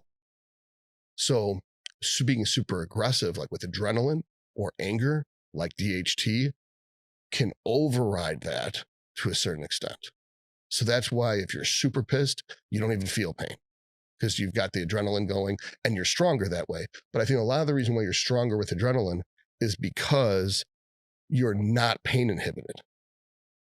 Yeah, that makes sense. Where does Tren fall into this? Because the powerlifters will lean more towards that because they'll say it's more of a strength. I think it has to do with more brain damage. That you have more brain damage with Tren, so you have more anger. So I believe specifically it's either the amygdala directly or near the amygdala there's going to be more beta pleated sheets accumulated. So wouldn't that play into the same issues that you're talking about with the Anadrol, the full cycle though? Right. So with the Tren, that if doses over 5 milligrams a day, you're going to get an anti-cortisol effect. Now, the cortisol receptors in the brain protect it. And so as you use more Tren, you're taking away protection from the brain. Then the other thing is Tren makes it harder to sleep through a couple of different mechanisms. One of which is it's an uncoupler in the mitochondria, and it leaks energy out of the mitochondria, kind of like DNP does. That's how it's good for fat loss. Another way that it's good for fat loss is it inhibits TBG, thyroid binding globulin. So it inhibits the conversion of, basically it amplifies the amount of T3s that's available and present, which will result in less sleep. Now, when you don't sleep, you don't clear beta pleated sheets. And beta pleated sheets, as they accumulate in your brain, I think in this case, it's the hippocampus or the amygdala. They're next to each other. So they kind of overlap to some degree. what you'll get is Alzheimer's disease when you're older. That's the biggest hallmark feature of Alzheimer's disease, is a huge accumulation of beta-pleated sheets. So in theory, you can mitigate the risk of Alzheimer's by getting good sleep, which means that Tren can lead to Alzheimer's. Tren can also lead to direct brain damage because of the inhibition of the cortisol's protection. How does that manifest in a lifter? Well, the amygdala is the emotional control and anger part of the brain. And if you have brain damage to this emotional control, then you're going to be more prone to explosive rage. So, I mean, I think anyone who's used Tren knows that with Tren, there's no buffer. That normally you'd be able to just tolerate something irritating and it's no big deal. With Tren, something's on your nerves, like the dog barks and you scream at it. Like you will be prone to an act of violence prior to even considering the act of violence. You just act. And then you watch yourself as a third person doing something abhorrent that you're ashamed of. And there's nothing you can do to stop it because it's already over. That it's kind of like that situation where you're in an actual fight. You feel nothing. You're not thinking. You're not fighting tactically. You're just throwing punches or throwing objects. And you're watching yourself as a third person. And you practically don't even remember what happened. And your friends have to tell you how it went afterward. That's kind of like what it's being on Tren all the time. And I believe that is one of those forms of brain damage that are common with Tren. That's great when it comes to lifting weights. You're so much more likely to lift like an animal, an enraged beast, but it doesn't turn off. So back to what you were saying is, would you be wise just to inject Tren right before the meet? Same thing could be said for Halo possibly. And that's why I think Halo and Tren are so popular right before a meet. I don't know what the window of time is to maximize the benefit and minimize the risk, whether it's 3 days of Tren and a day of Halo or 3 days. I know that for bodybuilding, it's supposed to be before the show. The last 6 weeks, you're on Tren. The last couple days, you're on Halo once you pull all injectables, because you don't want to run the risk of fucking up your skin. Because if you have a lump under the skin, you're going to get dinged. You're going to lose a placing. Would you see any difference in, if it's a strength athlete, you work with strength athletes and bodybuilders as well, and should their cycle be any different than what a bodybuilder's off-season cycle would be? Because aren't they basically trying to accomplish the same goals? Yeah, I mean, kind of. A bodybuilder's goal is to put on mass. Yeah. The strength is virtually irrelevant. The powerlifter's goal often is to stay within the same weight class and just gain strength. And I don't know that there's any pharmacological way to permanently increase strength, just temporarily increase strength. So to me, the strength drugs like halotestin or Tren or Anadrol make sense the day of the meet or the week of the meet, no other time. Because by being stronger while you're training, you're actually not training your nervous system to get stronger. It's kind of like letting the drugs do the work for you. You are also damaging the joints and connective tissue. So you'll be in more pain the day of the lift, which means you have less. Yeah. You have more inhibition on it. I would want so back to your question is it different? If the powerlifter wants to go up a weight class, it is not different. Their accessory work and nutrition would all be based off of hypertrophy. Their training would be periodized with their big lifts to build up to a peak strength output. And of course, the hypertrophy shouldn't get in the way of that progression. Well, let me rephrase the question then, because this is where I'm leading, is the PEDs for the strength athlete should be based on recovery. Right. Helping them recover from their sessions, because their training should be smart, not fucking stupid, and to be able to progress through there. So how would that cycle be different than the bodybuilding cycle trying to put on muscle? I really don't think it'd be that different, except for it'd be less. So I just don't think a powerlifter needs to use as much, because at what point do you maximize recovery? And is that point less than the point where you could maximize hypertrophy? And the answer is probably yes. That you probably could get away with 250 tests a week and get most of the recovery benefits you're ever going to get. I don't know how much more benefit you're going to get, like some EQ or some DECA, because it's going to have some collagen synthesis to help with recovery in that capacity. You know, EQ is going to be relatively drier because it's got an AI metabolite, whereas DECA is going to amplify estradiol conversion. So if someone's running 250 tests and maybe 300 or 400 DECA, that might help with recovery and the joint recovery and have the anti-cortisol effect of the DECA, although that could be a downside. We might want to use EQ, might have to use more tests to be able to handle EQ. But I don't know if you need to use a gram or more than a gram of gear just to recover from workouts. All right. Well, this is also under the assumption that their diet is on point. Well, right. And that's a big assumption. And I would say, like, okay, if you're going to have a conversation about gear, you have to assume all the other variables are fixed. And then that we have perfect sleep, perfect diet, perfect job stress, perfect relationship stress. So we got a zero stress at work, zero stress with your girlfriend or wife, zero stress with your kids. You're getting 8 hours or more of sleep. You're getting 2 gallons of water, 10 grams of salt, unless you got hypertension issues or kidney disease. You're getting all your calories you need from all whole food sources, getting all your micronutrients accounted for, vegetables, perfect bowel digestion, perfect colonic health. Like everything's perfect. Then now gear is something you would use. And then in that case, I think that the daily injections, intramuscular of test and GH in the correct ratios based off of your E2 output and your IGF-1 conversion, maximize that IGF-1 conversion. Once that IGF-1 conversion is maximized, don't need anything else. Now, if all those other variables, because in the real world, all those other variables are not on point. Right. Right. And then the drugs come in like a buffer, you know, but it's not really. So I think of it's like everyone watched Fast and the Furious, at least one of them, right? Mm-hmm. So to me, drugs are like the nitrous. So if you're a shit driver in a shit car, the nitrous ain't going to help. If you punch the nitrous too fast before you've started your turn, you're not going to pull through the turn. You're just going to rocket into the barrier.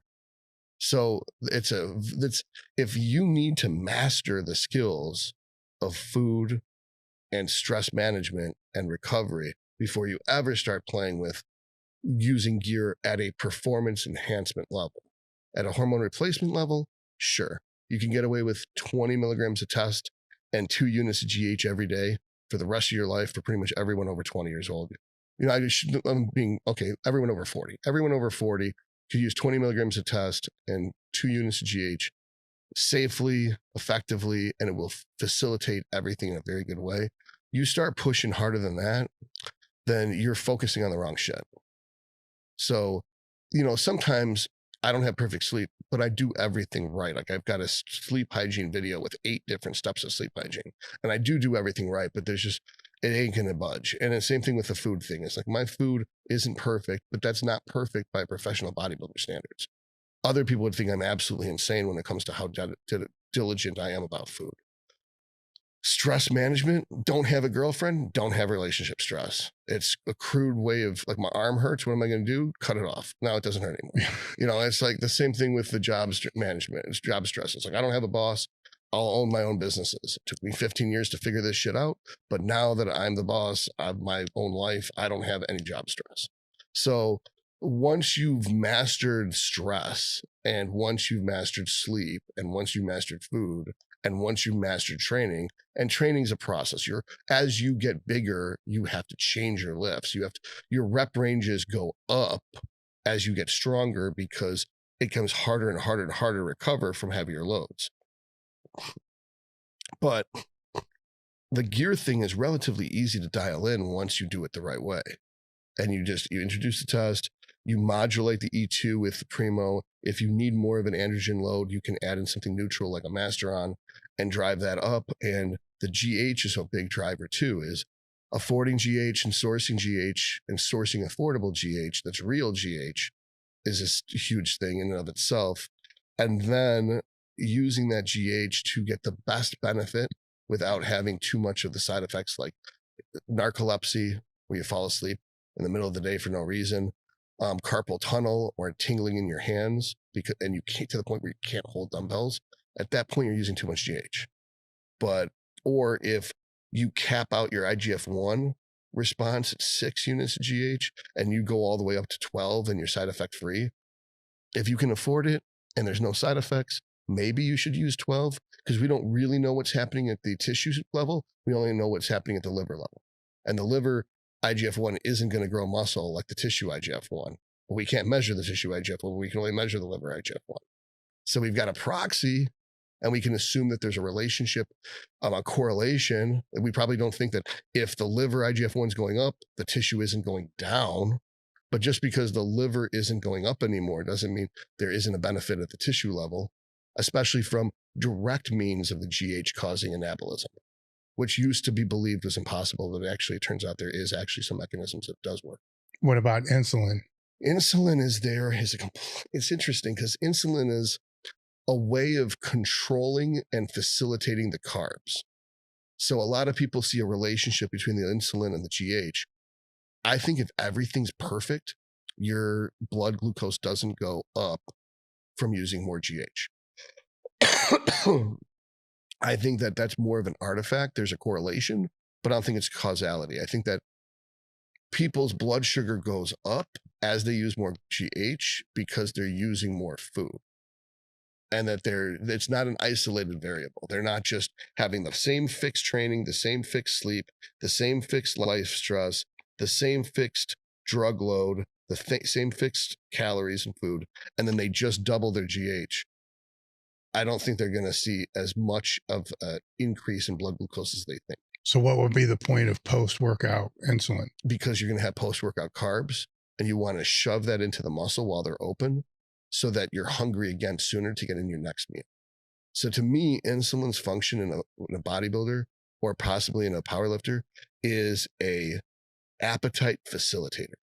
If you eat 200 carbs and your stomach is full, you're going to be hungry again in maybe 4 hours.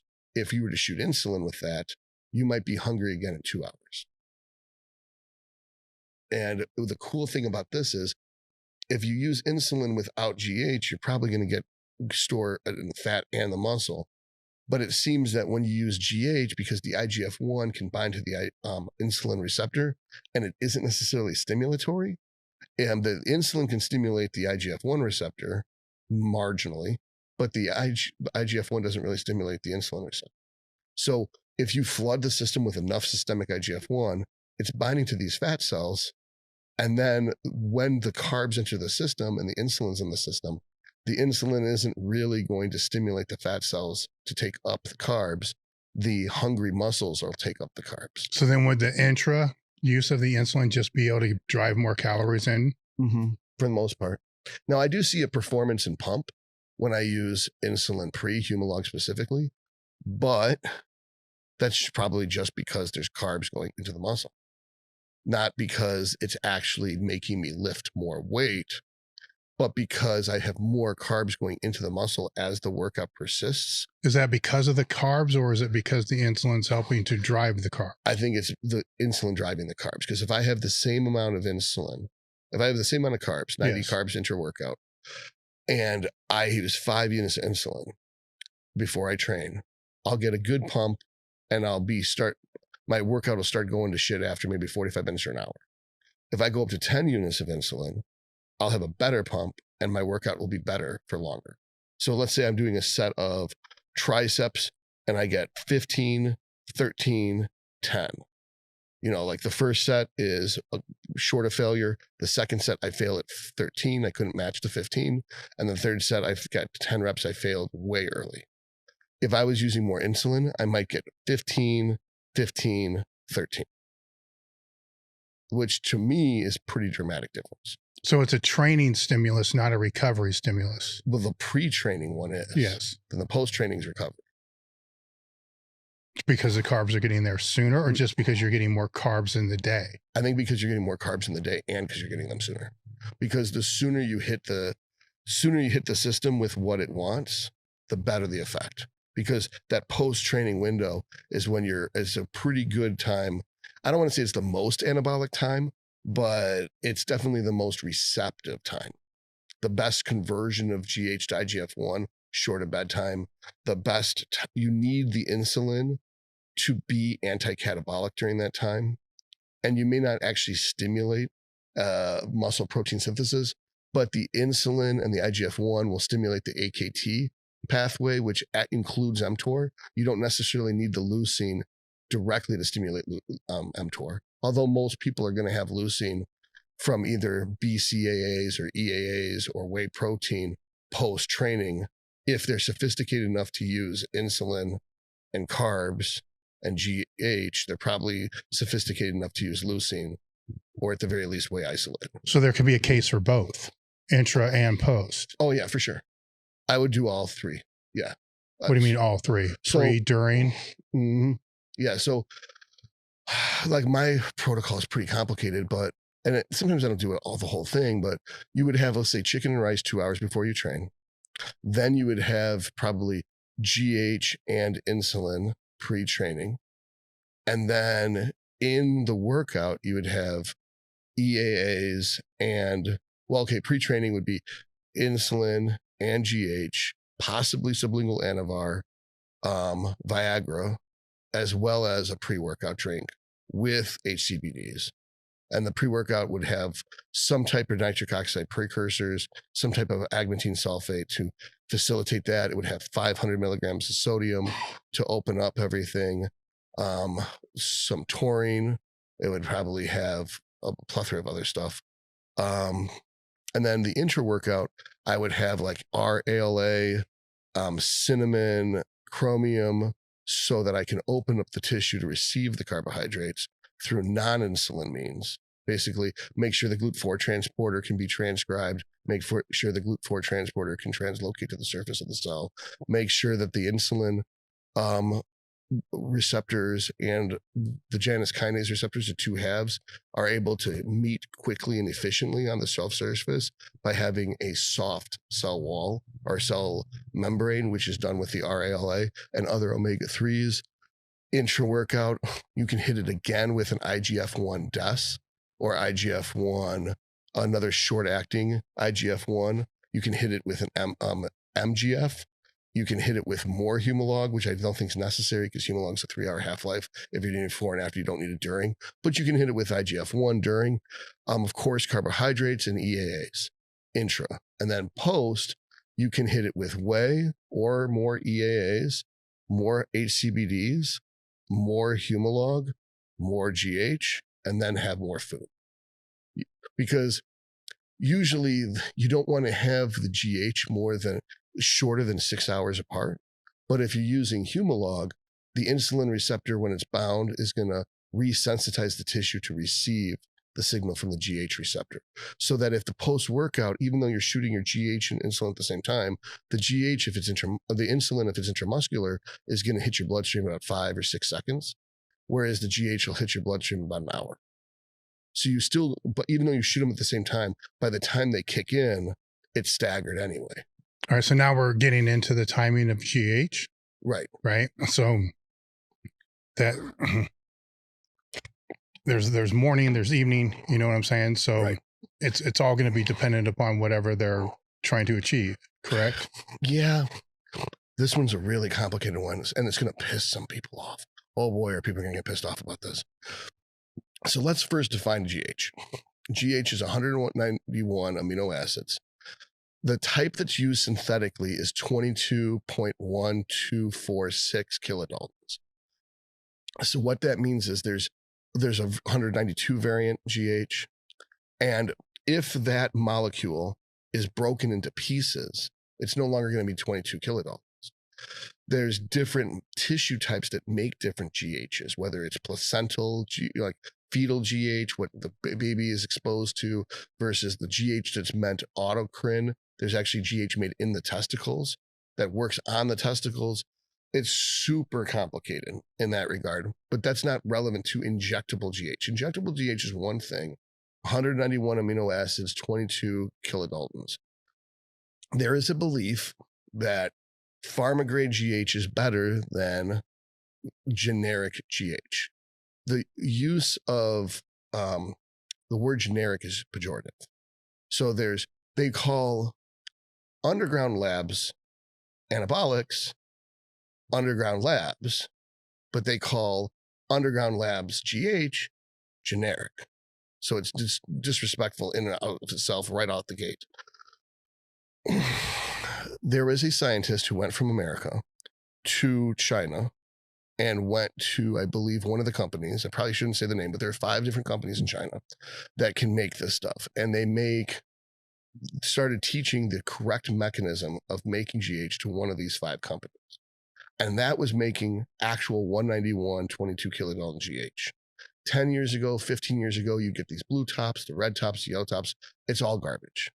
But since that time, now in 2023, all 5 of the major manufacturing places in China are making the exact same stuff, which is the same stuff the other pharmaceutical companies, the one in, I believe Serostim is made in Switzerland, and I believe Genotropin is made in Belgium. And there's the stuff that's made in China is very similar, down to the excipients. So I have excipient lists from each of these different companies as what they put into the GH on top of the GH itself to see how it works and what it does with it. Whether they use mannitol, which is a diuretic, whether they use other things. And in the end, the biggest difference between all the different brands, whether they're Chinese or European manufactured, is the excipients, not the actual parent hormone itself. I've even so far is to have the same batch of GH tested in China, and I have the reports in Chinese with the mag spec, and then I had them tested again in one of the major US facilities, and they came out the same. It's, in fact, there's a little bit of strand breakage. So remember how I said the 191 GH doesn't actually, there's multiple different versions of GH depending on where the break is. So if something says it's 98% pure GH, that doesn't mean the other 2% is lead or mercury. What it means is that 98% of that GH is the right molecule, the 191. The other 2% is at some point in the handling of it, they've broken those strands. And so 2% of those strands are broken. So it's not on a shipping container from China over to the US. You could put on a plane and it's flown here. So it doesn't take that long to get here. It doesn't get, the heat thing doesn't really matter. Whether it's refrigerated in transit doesn't really matter. It has to be refrigerated after it's reconstituted because it's reconstituted in water, and water grows bacteria quickly. But there's no evidence that it can be jostled or shaken or any of that bullshit. And if you actually read the package inserts on most of the actual farm grade stuff, they don't say to refrigerate it before you use it. Then when you follow the directions for mixing it, there's going to be bubbles the way they do it. I mean, a lot of them are in pens already reconstituted, or you reconstitute them yourself and you were supposed to refrigerate them or discard them, whatever. So most of the myths about GH are just false.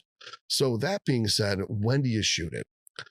Most of the belief about how to use these drugs comes from the test group tested by the manufacturing company. So let's use Serostim, for example. Serostim is the gold standard, top of the line, made in Switzerland, manufactured in Massachusetts.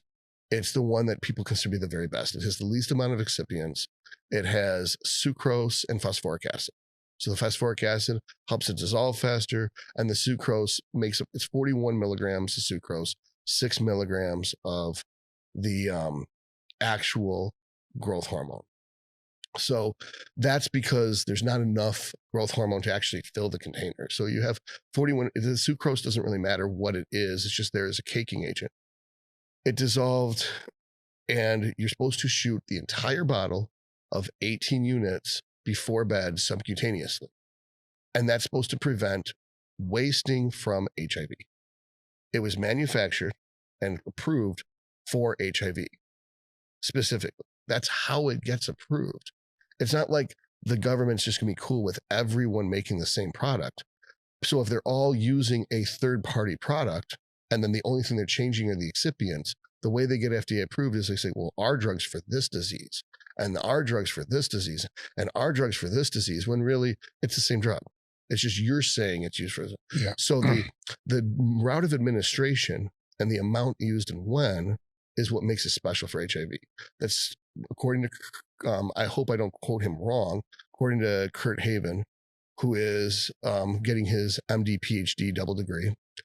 He said that if you inject the whole thing at once at night, because we have a better conversion of IGF-1 at night, and we also release more of the binding protein 3, which is a good facilitator that hangs on to that and makes it last longer, you'll get a higher IGF-1 level, basically a better anti-catabolic effect. You'll lose less muscle if you're already wasting, specifically for AIDS and why AIDS patients are losing muscle if you shoot the whole thing at night.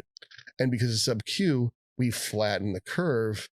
So if it has a 4-hour half-life, but it takes 3 hours to peak concentration, and we have more BP3 available, now that curve gets extended out. So instead of 5 half-lives times 4 hours is 20-hour coverage, now it's extended to more like a 27-hour to 30-hour coverage.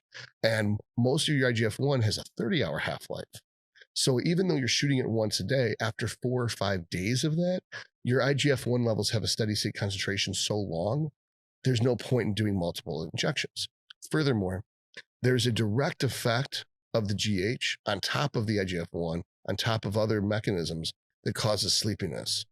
So if you were to break it up and do multiple shots throughout the day, you're going to be very tired. In fact, it might induce some narcolepsy. So this is why for almost everyone, the wisest way to do your shots is to do sub-Q before bed. Now, why do people do it why do they do it first thing in the morning? They do it first thing in the morning because they want to get the benefits of the GH for fasted cardio. The problem is if you inject it sub-Q, it takes 3 hours to hit your system. So if you're going to shoot your GH in the morning, then do fasted cardio, your fasted cardio is done hours before the GH even kicks in. Mm-hmm. So really, if you're using 4 units before bed, you're pretty much going to be at about 2 units 7 hours later, right before you wake up. And the maximum effect of fat loss usually occurs at 1.35 units per 100 kilograms of a person. So for a woman, it's like 0.6 units, which is 2.2 milligrams. For a man, it's like 0.4 milligrams, which is like 1.35 units. So if a guy shoots 8 before bed, he still has more in his system when he does fasted cardio than if he shot it right before he did fasted cardio, unless he did intramuscular. But like you said, most people can't reach the muscle through the fat. So they got to do it sub-Q. So the other benefit would be pre-training and post-training. At this point, only professional or top amateur level bodybuilders are ever going to want to do something this specific. But the refractory period to get the IGF-1 spike at the local level, the actual muscle tissue, for that to respond to the IGF-1, for that to respond to the GH with an IGF-1 spike, you need about a 6-hour refractory period in the absence of insulin, which would mean that you'd wake up, you'd shoot a morning shot, then you'd shoot a shot either pre or post training, then you shoot another shot before bed. And you could do the one before bed sub-Q, so it drags out a little bit longer. In order to benefit from a pre-shot and a post-shot, you'd have to be working out for like 3-4 hours, and you'd have to have an insulin spike somewhere in that. So pre-training GH, lift for 2 or 3 hours, post-lift insulin and GH. But you still have to wait 6 hours now, unless you're going to shoot more insulin before you go to bed. And you'd have to wait 6 hours before. So we're running into an issue where in order to do that type of fancy protocol, you're going to get less sleep, and sleep's still more effective for growth and fat loss than GH is, no matter how much you use. So most people are going to cap out on their systemic IGF-1 between 6 and 8 units a day. So doing 2 units, 2, 3, 4 times a day is usually where most people are going to get their benefits out of it. Using more than 2 units at once, there's no evidence to prove that you can get local IGF-1 conversion with more than 2 units, except for the Frost study in 2005 found that what we really get is local expression of IGF-1 from GH converting to IGF-1 at 7.5 nanomolar concentration of the GH, all the way up into 30 nanomolar.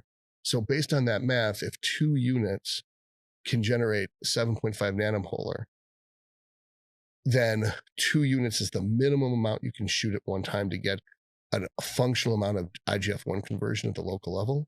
It would imply that 8 units is the maximum benefit, except at night we get double conversion.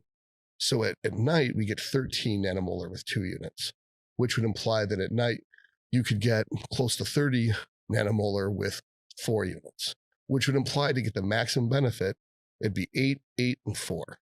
Now, that's based on who they tested. They didn't test anybody. They did it on in vitro. They took Petri dishes with muscle tissue. So how does that factor in with a 200, 300-pound man who's using a gram or 2 grams or 3 grams of testosterone and insulin?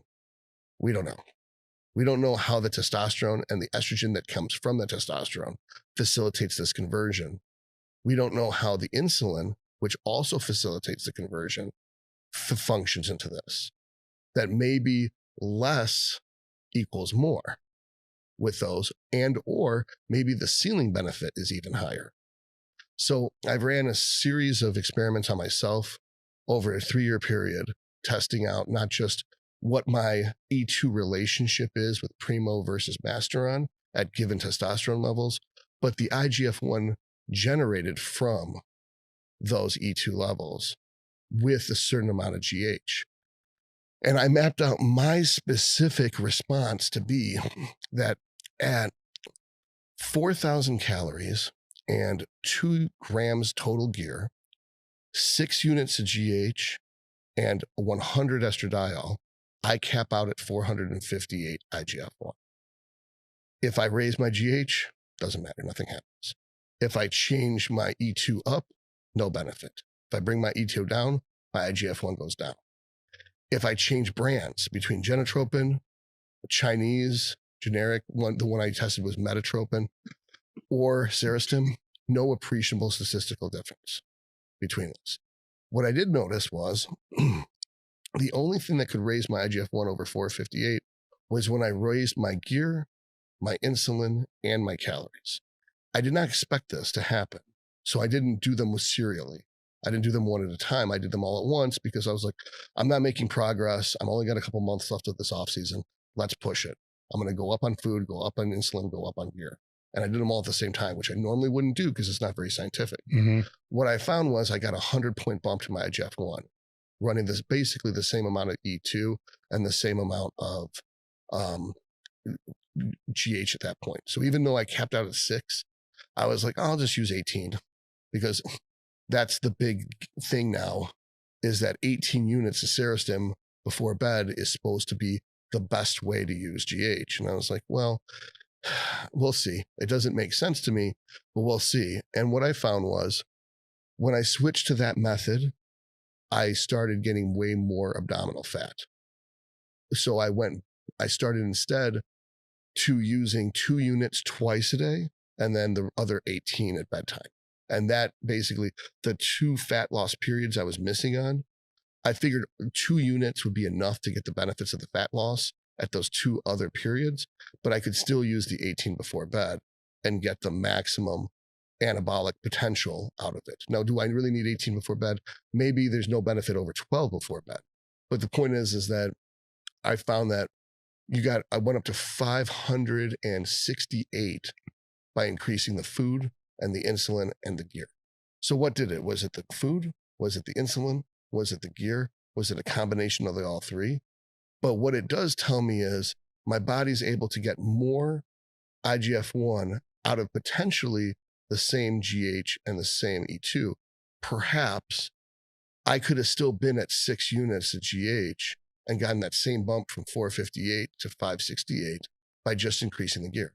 Maybe I could have gotten it from just increasing the insulin. Maybe I could have gotten it from just increasing the food.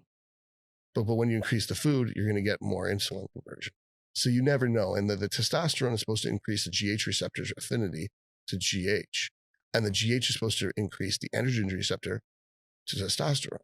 So even if you're not going to get the IGF-1 out of it, it still makes sense to use more GH, because GH does more things than just fat loss and muscle building. It also potentiates the benefit of the testosterone and the androgen receptor. So the long and the short of it is, what I came up with is 3 doses a day intramuscular. At least the first 2 should be intramuscular. The last one can be sub-Q. And you want to hit most of it before bed that you can afford. And then if there's enough to go around, so 2, 2, and X, where X is as much as you can afford. And then they found that the absolute limit of benefits for the patients when they tested this, and I found this study a long time ago, and it was also other leaders in the industry brought it up too in their educational materials. John Jewett and Kurt Haven both have it in their materials, the J3 University, for John and Kurt Haven's book, the GH book he has. And that 30 units a day seems to be the upper limit for 100 kilogram male. Anything beyond 30 units a day has not been shown to be beneficial, but up to 30 units is beneficial. So would I suggest to someone going 2, 2, and 26? No, not necessarily. I don't know. But I know that I said everything that I think is verifiable, that I think is true, is 2, 2, and X based off of what you can afford. And people are concerned about blood work. And again, if everything else is buttoned up, airtight, like if you've got your diet and stress and sleep perfect, and you go into this perfectly healthy, perfect blood pressure, perfect pulse, you're doing cardio regularly, you're able to do 18 METs on a machine, no problem, you're perfectly healthy. I don't think that there's any risk from using 10 units more than 5 units of GH or 15 units more than 10 units. As long as you titrate up slowly, you'll adjust to any potential side effects like the numbness, the tingling in the carpal tunnel. I find a lot of people, as soon as they start getting the numbness and tingling in the carpal tunnel or the narcolepsy, they immediately roll back. They don't just lean into it and be like, okay, well, I won't drive and I won't work for 6 weeks and I'll see if I adjust to this much GH. Because what I found was 10 years ago, 5 units of GH used to fuck me up. Now I'm able to handle 22 a day just fine. It's just now, is that a functional amount? Maybe not. Maybe it's a waste. Maybe everything over 8 units is a waste. But I need to prove it. I need to at least prove it in the N equals 1, me, myself. How much can I get away with using and figure out what my upper limit is? Because what I've found is I'm not usually an outlier. I might be an outlier in that I have the data. I might be an outlier in the discipline. And even though I don't consider myself disciplined, other people might.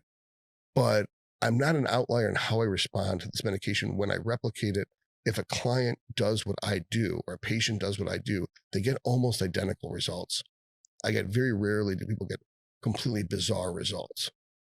And to circle back to all PEDs and then the clients that you work with and even people that you speak to, where are they fucking up the most, or the most common fuck up? They're aware of the fuck up about sleep. They're aware of the fuck up about nutrition. No one seems to be aware of how bad they're fucking up on their water and salt intake. And no one seems to have any idea that they're clueless when it comes to lifting. I think power lifters take lifting very seriously. Very seriously. They know I'm going to tuck my elbows in. I'm going to try to bend the bar apart. I'm going to push out while trying to activate my triceps. I'm going to squeeze my glutes as I do. I'm going to keep my shin tucked. They've got 12 points to the perfect bench setup. Not even the execution. The fucking setup's 12 points. Most bodybuilders, they just get in and go. You know, their programming doesn't have any periodization to it. Doesn't have any, they don't account for fatigue. They don't account for deloading. They don't, bodybuilders, they pick a bunch of different exercises and they train mostly instinctively, or they bought a program that's not based off of them. Dr. Mike Israetel did a great job when it comes to programming, with coming up with terms like minimum effective volume, max maintenance volume, maximum recoverable volume, and then also the SFR, SFTR or STR, RSM, like all these terms. Raw stimulus magnitude of the deadlift is great, but you're using your whole body. If you're trying to just change your hamstrings, that's not a good SFR, stimulus to fatigue ratio. So we want less fatigued, more stimulus. We find a good SFR movement. The seated leg curl is a better exercise than a Romanian deadlift for the hamstrings if your glutes are too big, if your back is too big. If you only want to train your hamstrings, then the seated leg curl is better. If you have deficient glutes and deficient back and deficient hamstrings, then you get to hit 3 of your weak points all with one exercise with an RDL. Whether your butt's back and make it glute dominant, or your knees are back and make it hamstring dominant, or whether it's from the floor to get more quads involved in it, whether it's a rack pull and it's mostly lower back and glutes. There's tons of different ways of doing the hip hinge to hit the whole posterior chain. That's stuff that powerlifters have known forever. And so I think that that's a big place that bodybuilders fuck up, is they don't take the training as seriously as the powerlifters do. Likewise, of course, I think the powerlifters should have much better health and be able to survive their PED use better if they took their diet as seriously as bodybuilders. Mm-hmm. So when you said hydration and sodium, what key points are you making there? So the athletes are supposed to be on like 10 grams of sodium a day. And most people think that they're supposed to observe the American Heart Association's bullshit about people having 2,000 milligrams of sodium a day. On what? Studies conducted on people with failed kidneys? Like, that's not applicable to us. It's like, well, you've got failed kidneys, your creatinine is high. Well, no, my creatinine is not indicative of my kidney health. That's the statin C, a test you guys don't order. It's it's like you have no clue what anyone's kidney health is. It's so we can't really work under the model that just because your creatinine's high, you have to eat a salt restriction diet. That doesn't even work with people with high blood pressure. That just makes a bigger mess later on down the road. So having enough sodium to hold the water in your body. If you drink 2 gallons of water, but you're not having any salt, you're just going to pee it all out. People are like, oh, I don't want to drink all that. I'll be peeing all the time. Like, you're peeing all the time because you're not matching your sodium intake with your water intake.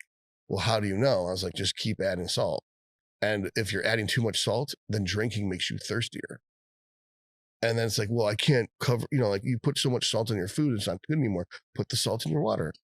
You can put I put 2 grams of salt in this. This is 45 ounces of water. I put 2 grams of salt in here, and that's about 800 milligrams of sodium.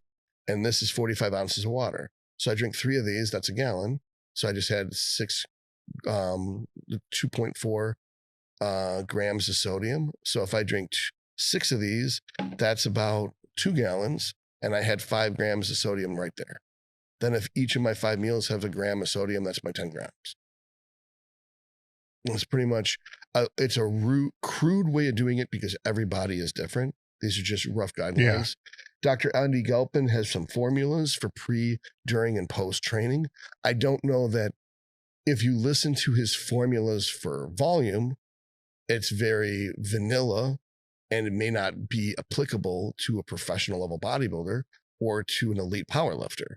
So therefore, one would draw the conclusion that his test sample is just as invalid for estimating the needs of a professional bodybuilder or elite powerlifter. Mm-hmm. And most people aren't honest with themselves about where they fall into that spectrum of how elite are you or how professional are you? It's like if you did 2 bikini shows and you've got an IFBB pro card, are you really a professional bodybuilder? Like, how professional are you? Are you drinking margaritas and eating spinach queso dip, or are you going 5 years without a cheat meal at a time? So the amateur that acts like a professional is a professional to me.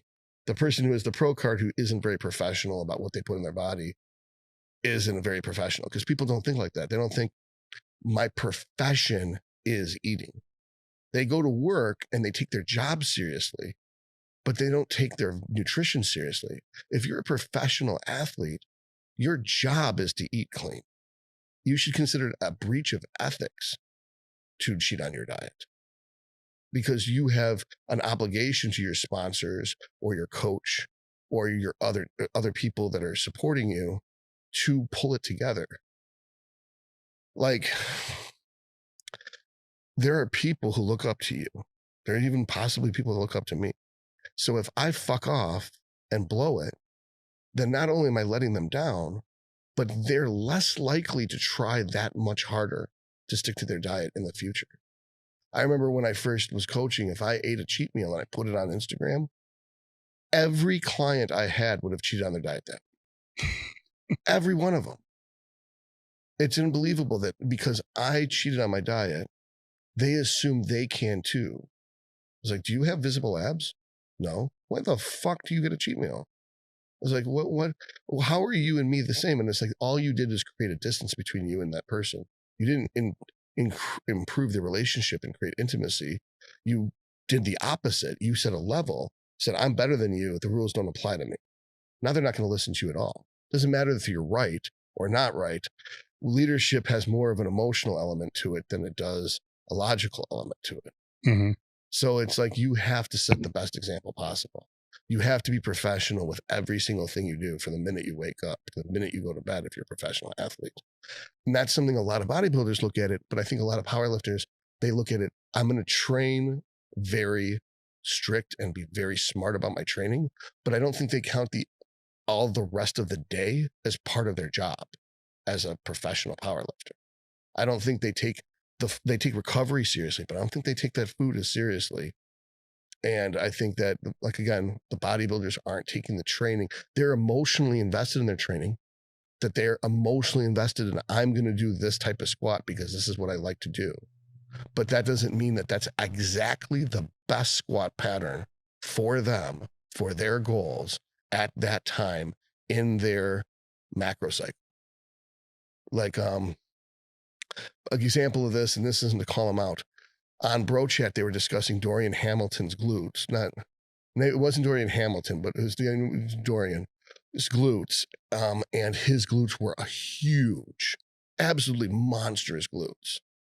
And Ian made a guess that he's squatting with his heels flat on the ground. He's not wearing squat shoes and he doesn't have heel elevation. And he chimed in at some point, either I think separately or a previous episode, or even while they were filming it, I don't know. I said, you're right, I don't. I'm not isolating my quads when I squat. I'm not driving my knees over my toes. I don't have heel wedges, or I don't remember his exact words, but he was clearly doing flat-footed barbell back squats like a powerlifter. And so he was getting huge glutes. So why does he do it like that? Probably because he used to be a powerlifter and that's how he does it. Or maybe because you can handle more weight, so you feel more masculine because you're stronger. But it's like, if you're a professional bodybuilder, you need to be professional and put your feelings aside and train the exact muscle you're trying to grow with that exercise. So that could be a heel elevated foot forward Smith squat, or a hack squat, or a pendulum squat, or a belt squat. And a lot of people think belt squats are glutes driven. It's like, they can be, but it's also not axially loaded. So it's not compressing your spine. It's traction on your hips. So when you're pushing with your hands and activating your lats, and then the belt itself is pulling on those hips, it's creating a distance through your spine.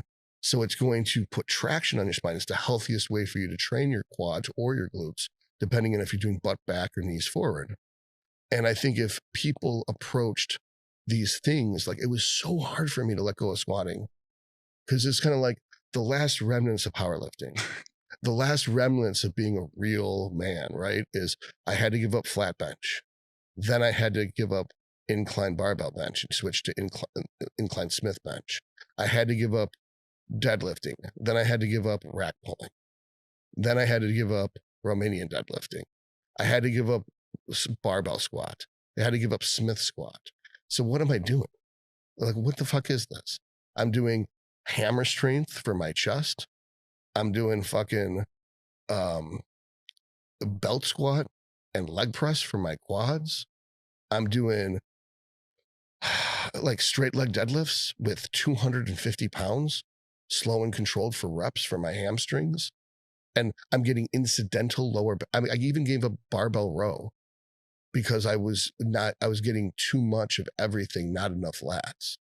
It's like pretty much different variations of vertical pulls. It's like, I'm not doing any of the big three in any type of normal capacity. I might as well be in a fucking wheelchair. What is this? And it's like, this is me being a professional and letting go of my youth and accepting that I'm a middle-aged man who's competing against the best in the world in this sport. And I have to do every single thing possible to be the best I can, no matter how humiliating it is. And that's just all there is to it. Mm-hmm.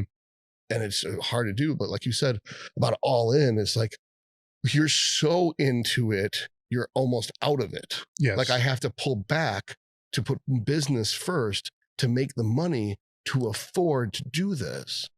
So it went from, I can afford toilet paper or a light bulb. I can afford Tren or chicken breast.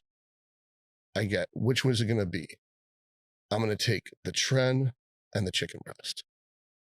I'll hold it until I'm in public, and I'll try to do all my reading during the day with the window open.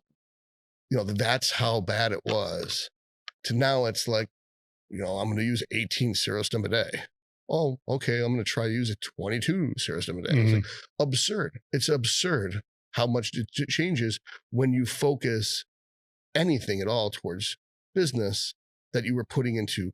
I was putting more effort into just benching one exercise than I probably was into all of business. And then I took some of that energy from one exercise and like the amount of hours a week I spent rehearsing and thinking about my powerlifting meets while I'm a bodybuilder. Like that's how emotionally attached I was to those big three lifts. The amount of time I spent thinking about, not even executing them, and thinking about the form or watching training videos about the form. I took that energy and put it in towards making money. And now I can afford 18 units of Cerazone. That's absurd. And it's like, I'm not all in anymore, but now I'm progressing. Mm-hmm. And it's like Joe Romine said to me after he turned pro, we both won North American together in 2012 with Dallas McCarver. And we did the pose down and everything together. And he said to me afterward, he was like, bodybuilding will take every single thing from your life. You will have nothing left. It will take everything unless you make it priority 2. And then it was like, didn't listen. Like you said, I wouldn't have listened, didn't listen. And now I know I'm going to be that Joe Roman. I'm going to say to somebody, bodybuilding will take everything from your life if you let it. You will have nothing left. You have to put something else first. Like for instance, business. Or if you have a wonderful woman, put her first. Something. You have to have something that's more important to you than bodybuilding. Otherwise, you will burn the fuck out and you'll have nothing left. Were there any topics you want to talk about I didn't bring up? Fuck, we covered everything. We covered everything. I feel like a dick because you didn't do any talking. I did all the talking this whole thing. Oh, man. So what do you think about my assessment about those big three lifts? If you were me, how would you have handled things regarding the squat pattern, hip hinge pattern, and bench pattern? Exactly how you're doing it now. Okay. Right? Because it's that is your profession. That's what your objective is. You know, if it's to build the quads, right? Right. There's if it's a powerlifting squat, right, and it's done to depth, you know, the systemic, like you talked about with Mike, the systemic fatigue that's accumulated from that has a cost, right? But at a certain point in time, the return you're going to get from that will probably be higher. You know, when you're younger, we can recover from it better. Right. But as the weights go up and you get stronger at it, that recovery becomes harder. Because as you get older, that recovery becomes harder. And as you use the example with Dorian, is it really developing what you need to develop? Right. Right. Now, there's other things that you could have done. You know, you could have just moved it as a third movement, pre-fatigued everything else. Yeah, I was actually, I was doing 10 sets of leg extensions, 10 sets of leg press. But when you think 9 sets of hack squat, then I would squat. I mean, when you really think that through, though, is that really optimal? Right? Just pre-fatigue all the shit you don't want to work and hope it doesn't fire, and it still will. Right. But hope it doesn't fire. It's stupid if you really think it through. What's funny is people would do, the principle behind pre-fatigue is you handle less weight. I always handled more. I could squat deeper and slower with the same weight if I spent a couple hours working my legs before I got to squatting, because it loosened them up enough to actually do it, because they're always so tight. Yeah. And it's like, you do like 10 sets of leg extensions, 1 set to failure, 9 sets of leg press, 1 set to failure, 4 or 5 set or 8 sets of leg, basically 1 plate, 2 plate, 3 plate, all the way up to 9 plate on the hack squat. Then you go over to start doing your squatting, and you're going, you know, half a plate, whole plate, half a plate, whole plate, half a plate, whole plate, up to 5 plates. And it's like, fuck, this is not working. The machine's full. It's like, what am I going to do? It's like, I can do more reps, but my lungs can't handle that.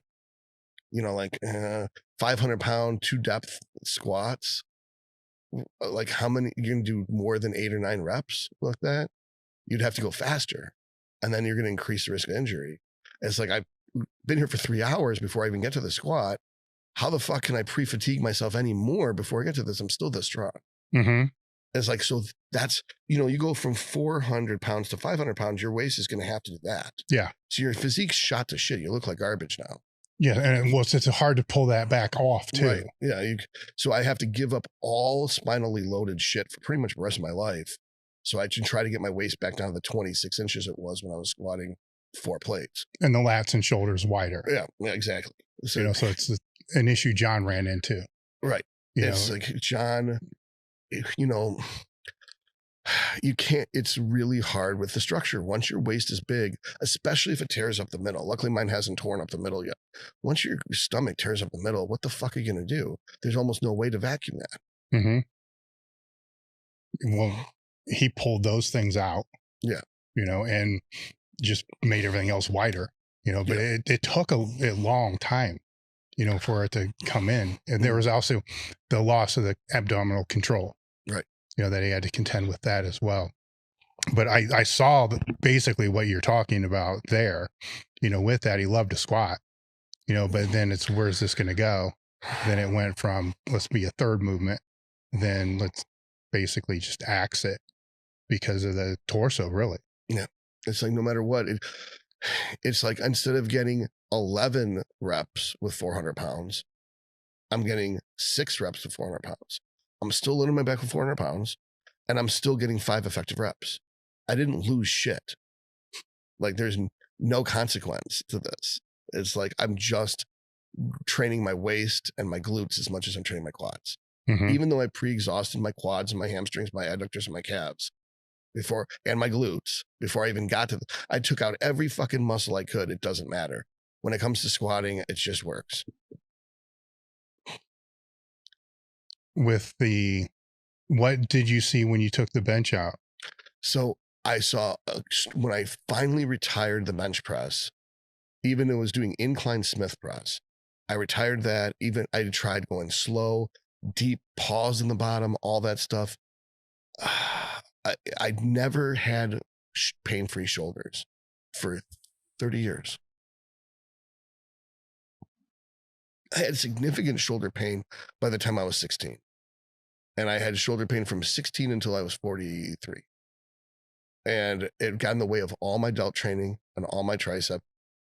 Everything I did, the shoulder pain got in the way of. As soon as I took bench press out, and I'm on a machine now, so I'm like, I don't give a fuck. So I'm just going to do sets 10 to 12. There's no, you can't, what are you going to be like? Oh, I'm really good at the incline hammer strength. You know, this is the stupidest thing ever. So once I started pause, squeeze, and I'm using a machine that only goes up to 150. So I have to make the best of it, right? And once I started doing that, shoulder pain went away, shoulders started growing. Became a dominant body part. Triceps started growing. And it's like, okay, my chest started growing. It's like, so the incline bench and probably before that, the flat bench had been holding me back for almost 30 years. Yeah. Like, that's all I've been doing. It had just been holding me back. And it's like, I took the barbell bent row away. I was up to like 435 with that thing. Right. And it's like, not a huge back. And my right side was big and my left side was bad and my spine was crooked. And I had lower back and hip pain all the time. All the time. Well, the way I've always explained it is, as a bodybuilder, you're training in the muscle. Right. As a powerlifter, you're training in a movement. Right. Those are vastly different things. So I took out the bent row. My back looks balanced and my spine straight and my hip almost never hurts. And if it does, it's either my foot's tight or I didn't roll out my IT band. Yeah. Or I need to stretch my psoas, or I need to stretch my glute or my QL. But it's an easy fix. It's not like I'm in constant pain all the time. So it's like the exercises that made me strong and made me think I was good at something. Well, they got you where you're at. Right. Right. It's all a step process. Right. And it's like kind of like now that I'm not strong anymore, I feel like that's a huge part of your self-esteem that's just gone. Well, I can counter and say building that strength allows you to use more weight on the movements that you are doing now. Right. Right. Because if you go back to when you're younger and you did none of those movements, the case could be made you wouldn't be able to use enough weight on all the other stuff to grow. Right. To the point that you want to grow to. Right. And so you're able to generate more stimulus on the tissue, but you also get more fatigue. And I'm talking all compound movements here, not just the squat, the bench and deadlifts. But still, I mean, squat, bench, deadlifts, and pull-ups, that's almost your whole body. Mm-hmm. There's a reason why people have been doing them for 100 and something years. But when we're talking bodybuilding competitively, there's also a reason why you don't see a whole lot of those. Never. At the top level. That Ian was the last one, I think, to ever incline bench. And he even said recently, he's like, I used to bench, 5, almost 6 plates on incline bench. And this was as recently as like 2021. Right. And then he retired it when he started working with P-Tour. And he's like, finally, my chest is growing. And it's like, he said, I used to do bent rows and I retired it. Finally, my lats are getting bigger. I was like, fuck. I did that too around the same time. And it's just so, even when I try to keep them in and I was bent rowing 350 with a pause at the top, like hold, come down slow. But I did them to dead stops. So dead stop, hold, bring it down, hold. And people were like, oh, your range of motion's so short, it's useless. I'm like, this only trains the contracted position anyway. Mm-hmm. There's no tension at the bottom. Except for on your lower back. It's like, might as well put some dead stops there and just do going from your knees to your hips, sliding up your thighs, basically, with the bar. And it was like, I got up to like 350 doing those dead stop for 10. And I was like, I was getting strong again, but it's not the same thing as just doing the stupid rinky-dink thing I did on the video for the channel with the cable across the body. It's like you get so much better lower lat involvement that way. Because if you're just trying to work the upper lats, you could just use a T-bar row or any machine row. But the real trick is getting that lower lat involvement. That is a hard thing to reach. It's hard to get just that lower portion of the lat to fire without the whole back lighting up. Mm-hmm. And it's frustrating because I don't have low lats. I've got high lat attachments. So the lats are going to look weird no matter what I do. And you can't fix it, but I'm stubborn, so I'm going to keep trying. Mm-hmm. I'm going to polish this turd if it's the last thing I do. Any other, well, actually, wait, I got questions here. Good. I think we covered them though.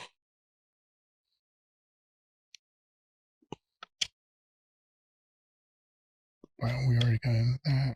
How often should somebody get their blood work done? I know it's a general question, but so it depends.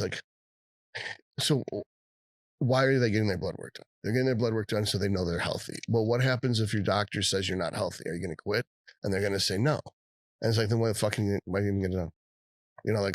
It's like, I like to look at it more like it's information gathering so we can adjust the cycle. I have a completely different approach. It's like, what do we need to change? Like, have we figured out the perfect amount of test to beget E2 and the perfect amount of primo to control that E2 and the perfect amount of GH to get the maximum IGF-1 possible in you? If so, we don't really need to test those anymore.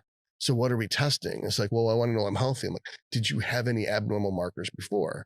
If the answer is no, then it's like, are we running more gear than before?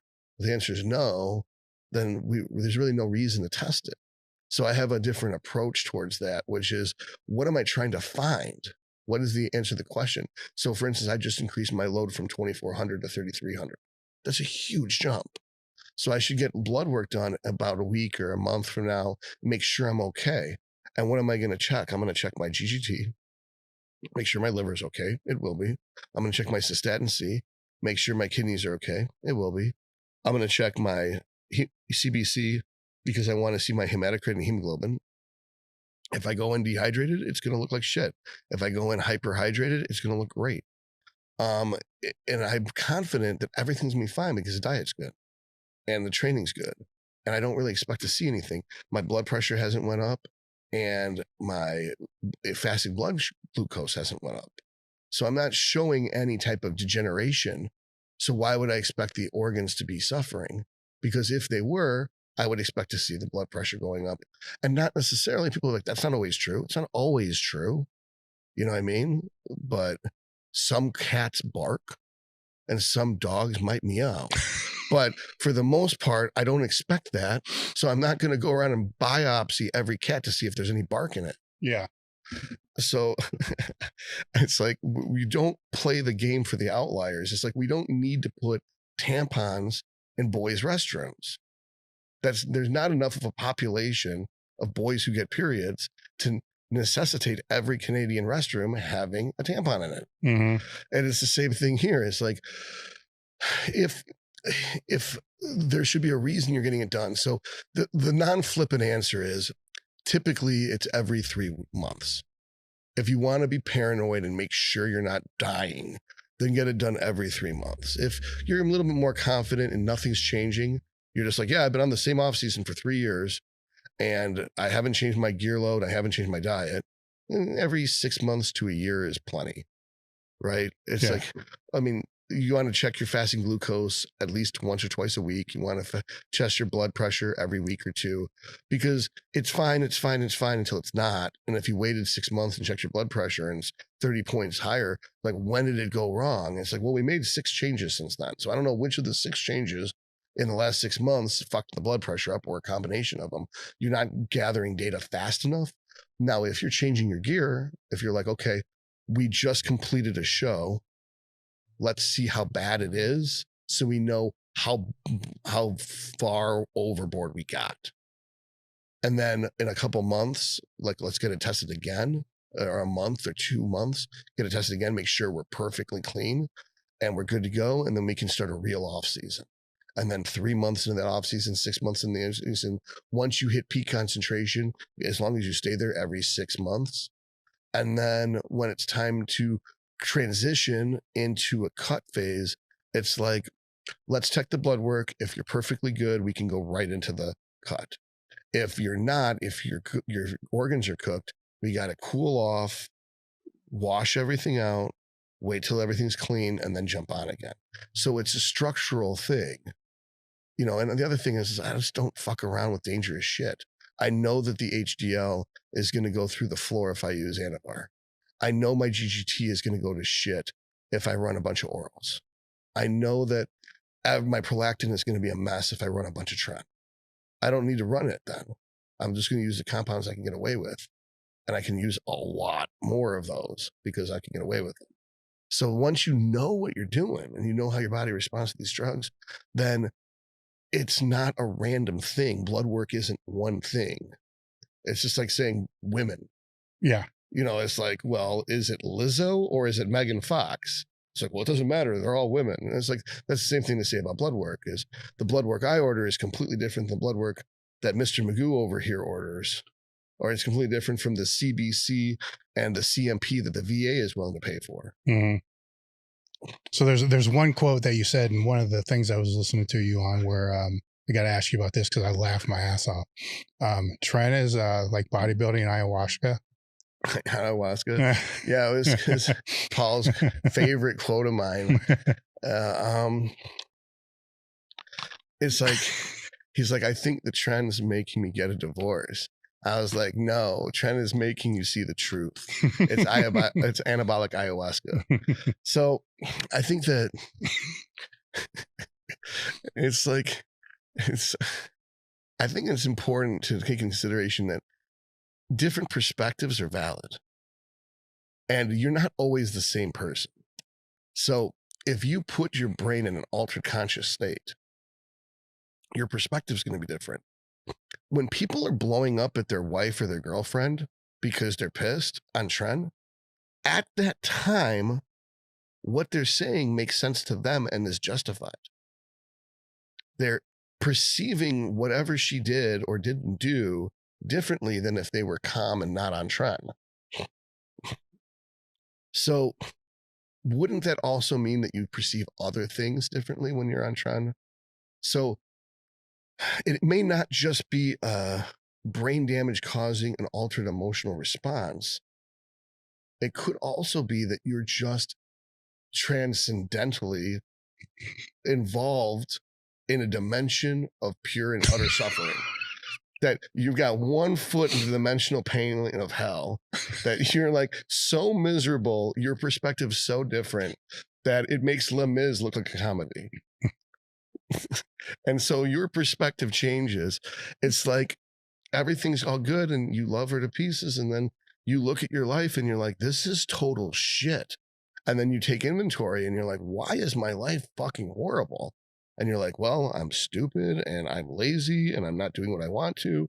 And then you're like, and this person did this. And it's like, well, I can't fix that stuff, but I can get rid of that person. You know, it's like one of those things. And I don't mean to make light of his particular situation, nor is it my business to talk about it, but I was not on Tren and I basically had a pretty clear picture of what was going on. And he started seeing it, in my opinion, very clearly for what it was. And that's kind of like where the perspective came from. And honestly, I don't remember half the quotes I have. I just say this shit. I don't think about it first. What did I say earlier? It was like, what do you call it? Not being on test and being on DECA only changes the economy of genitals. I know that Joe and Jake are going to cut that and put it on the best of Todd 2024. The economy of genitals is definitely going to be a t-shirt. Any final thoughts that you have? Just I had a great time. I'm so happy to be here. I feel like I'm in the Jedi Council chamber in Coruscant. Like this is the Mecca of powerlifting the world over. Like this is the Columbus, Ohio, and this is the command center of Columbus, Ohio. It's like ground zero of this entire sport. And it's such an honor to be here. Thank you. Yeah. Thank you for coming out. My pleasure. This has been great. How can people get a hold of you? All right. So you can Google Todd Lee MD. It'll probably take you where you need to go. But if not, at Todd Lee MD for Instagram and Dr. Todd Lee's Anabolic University for YouTube. That'll probably be the easiest way to go because you can find my tap link, and my tap link will take you to all of my sources and all the ways to get a hold of me, whether it's a affiliate program I'm part of or whatnot. Those are the places to get a hold of me.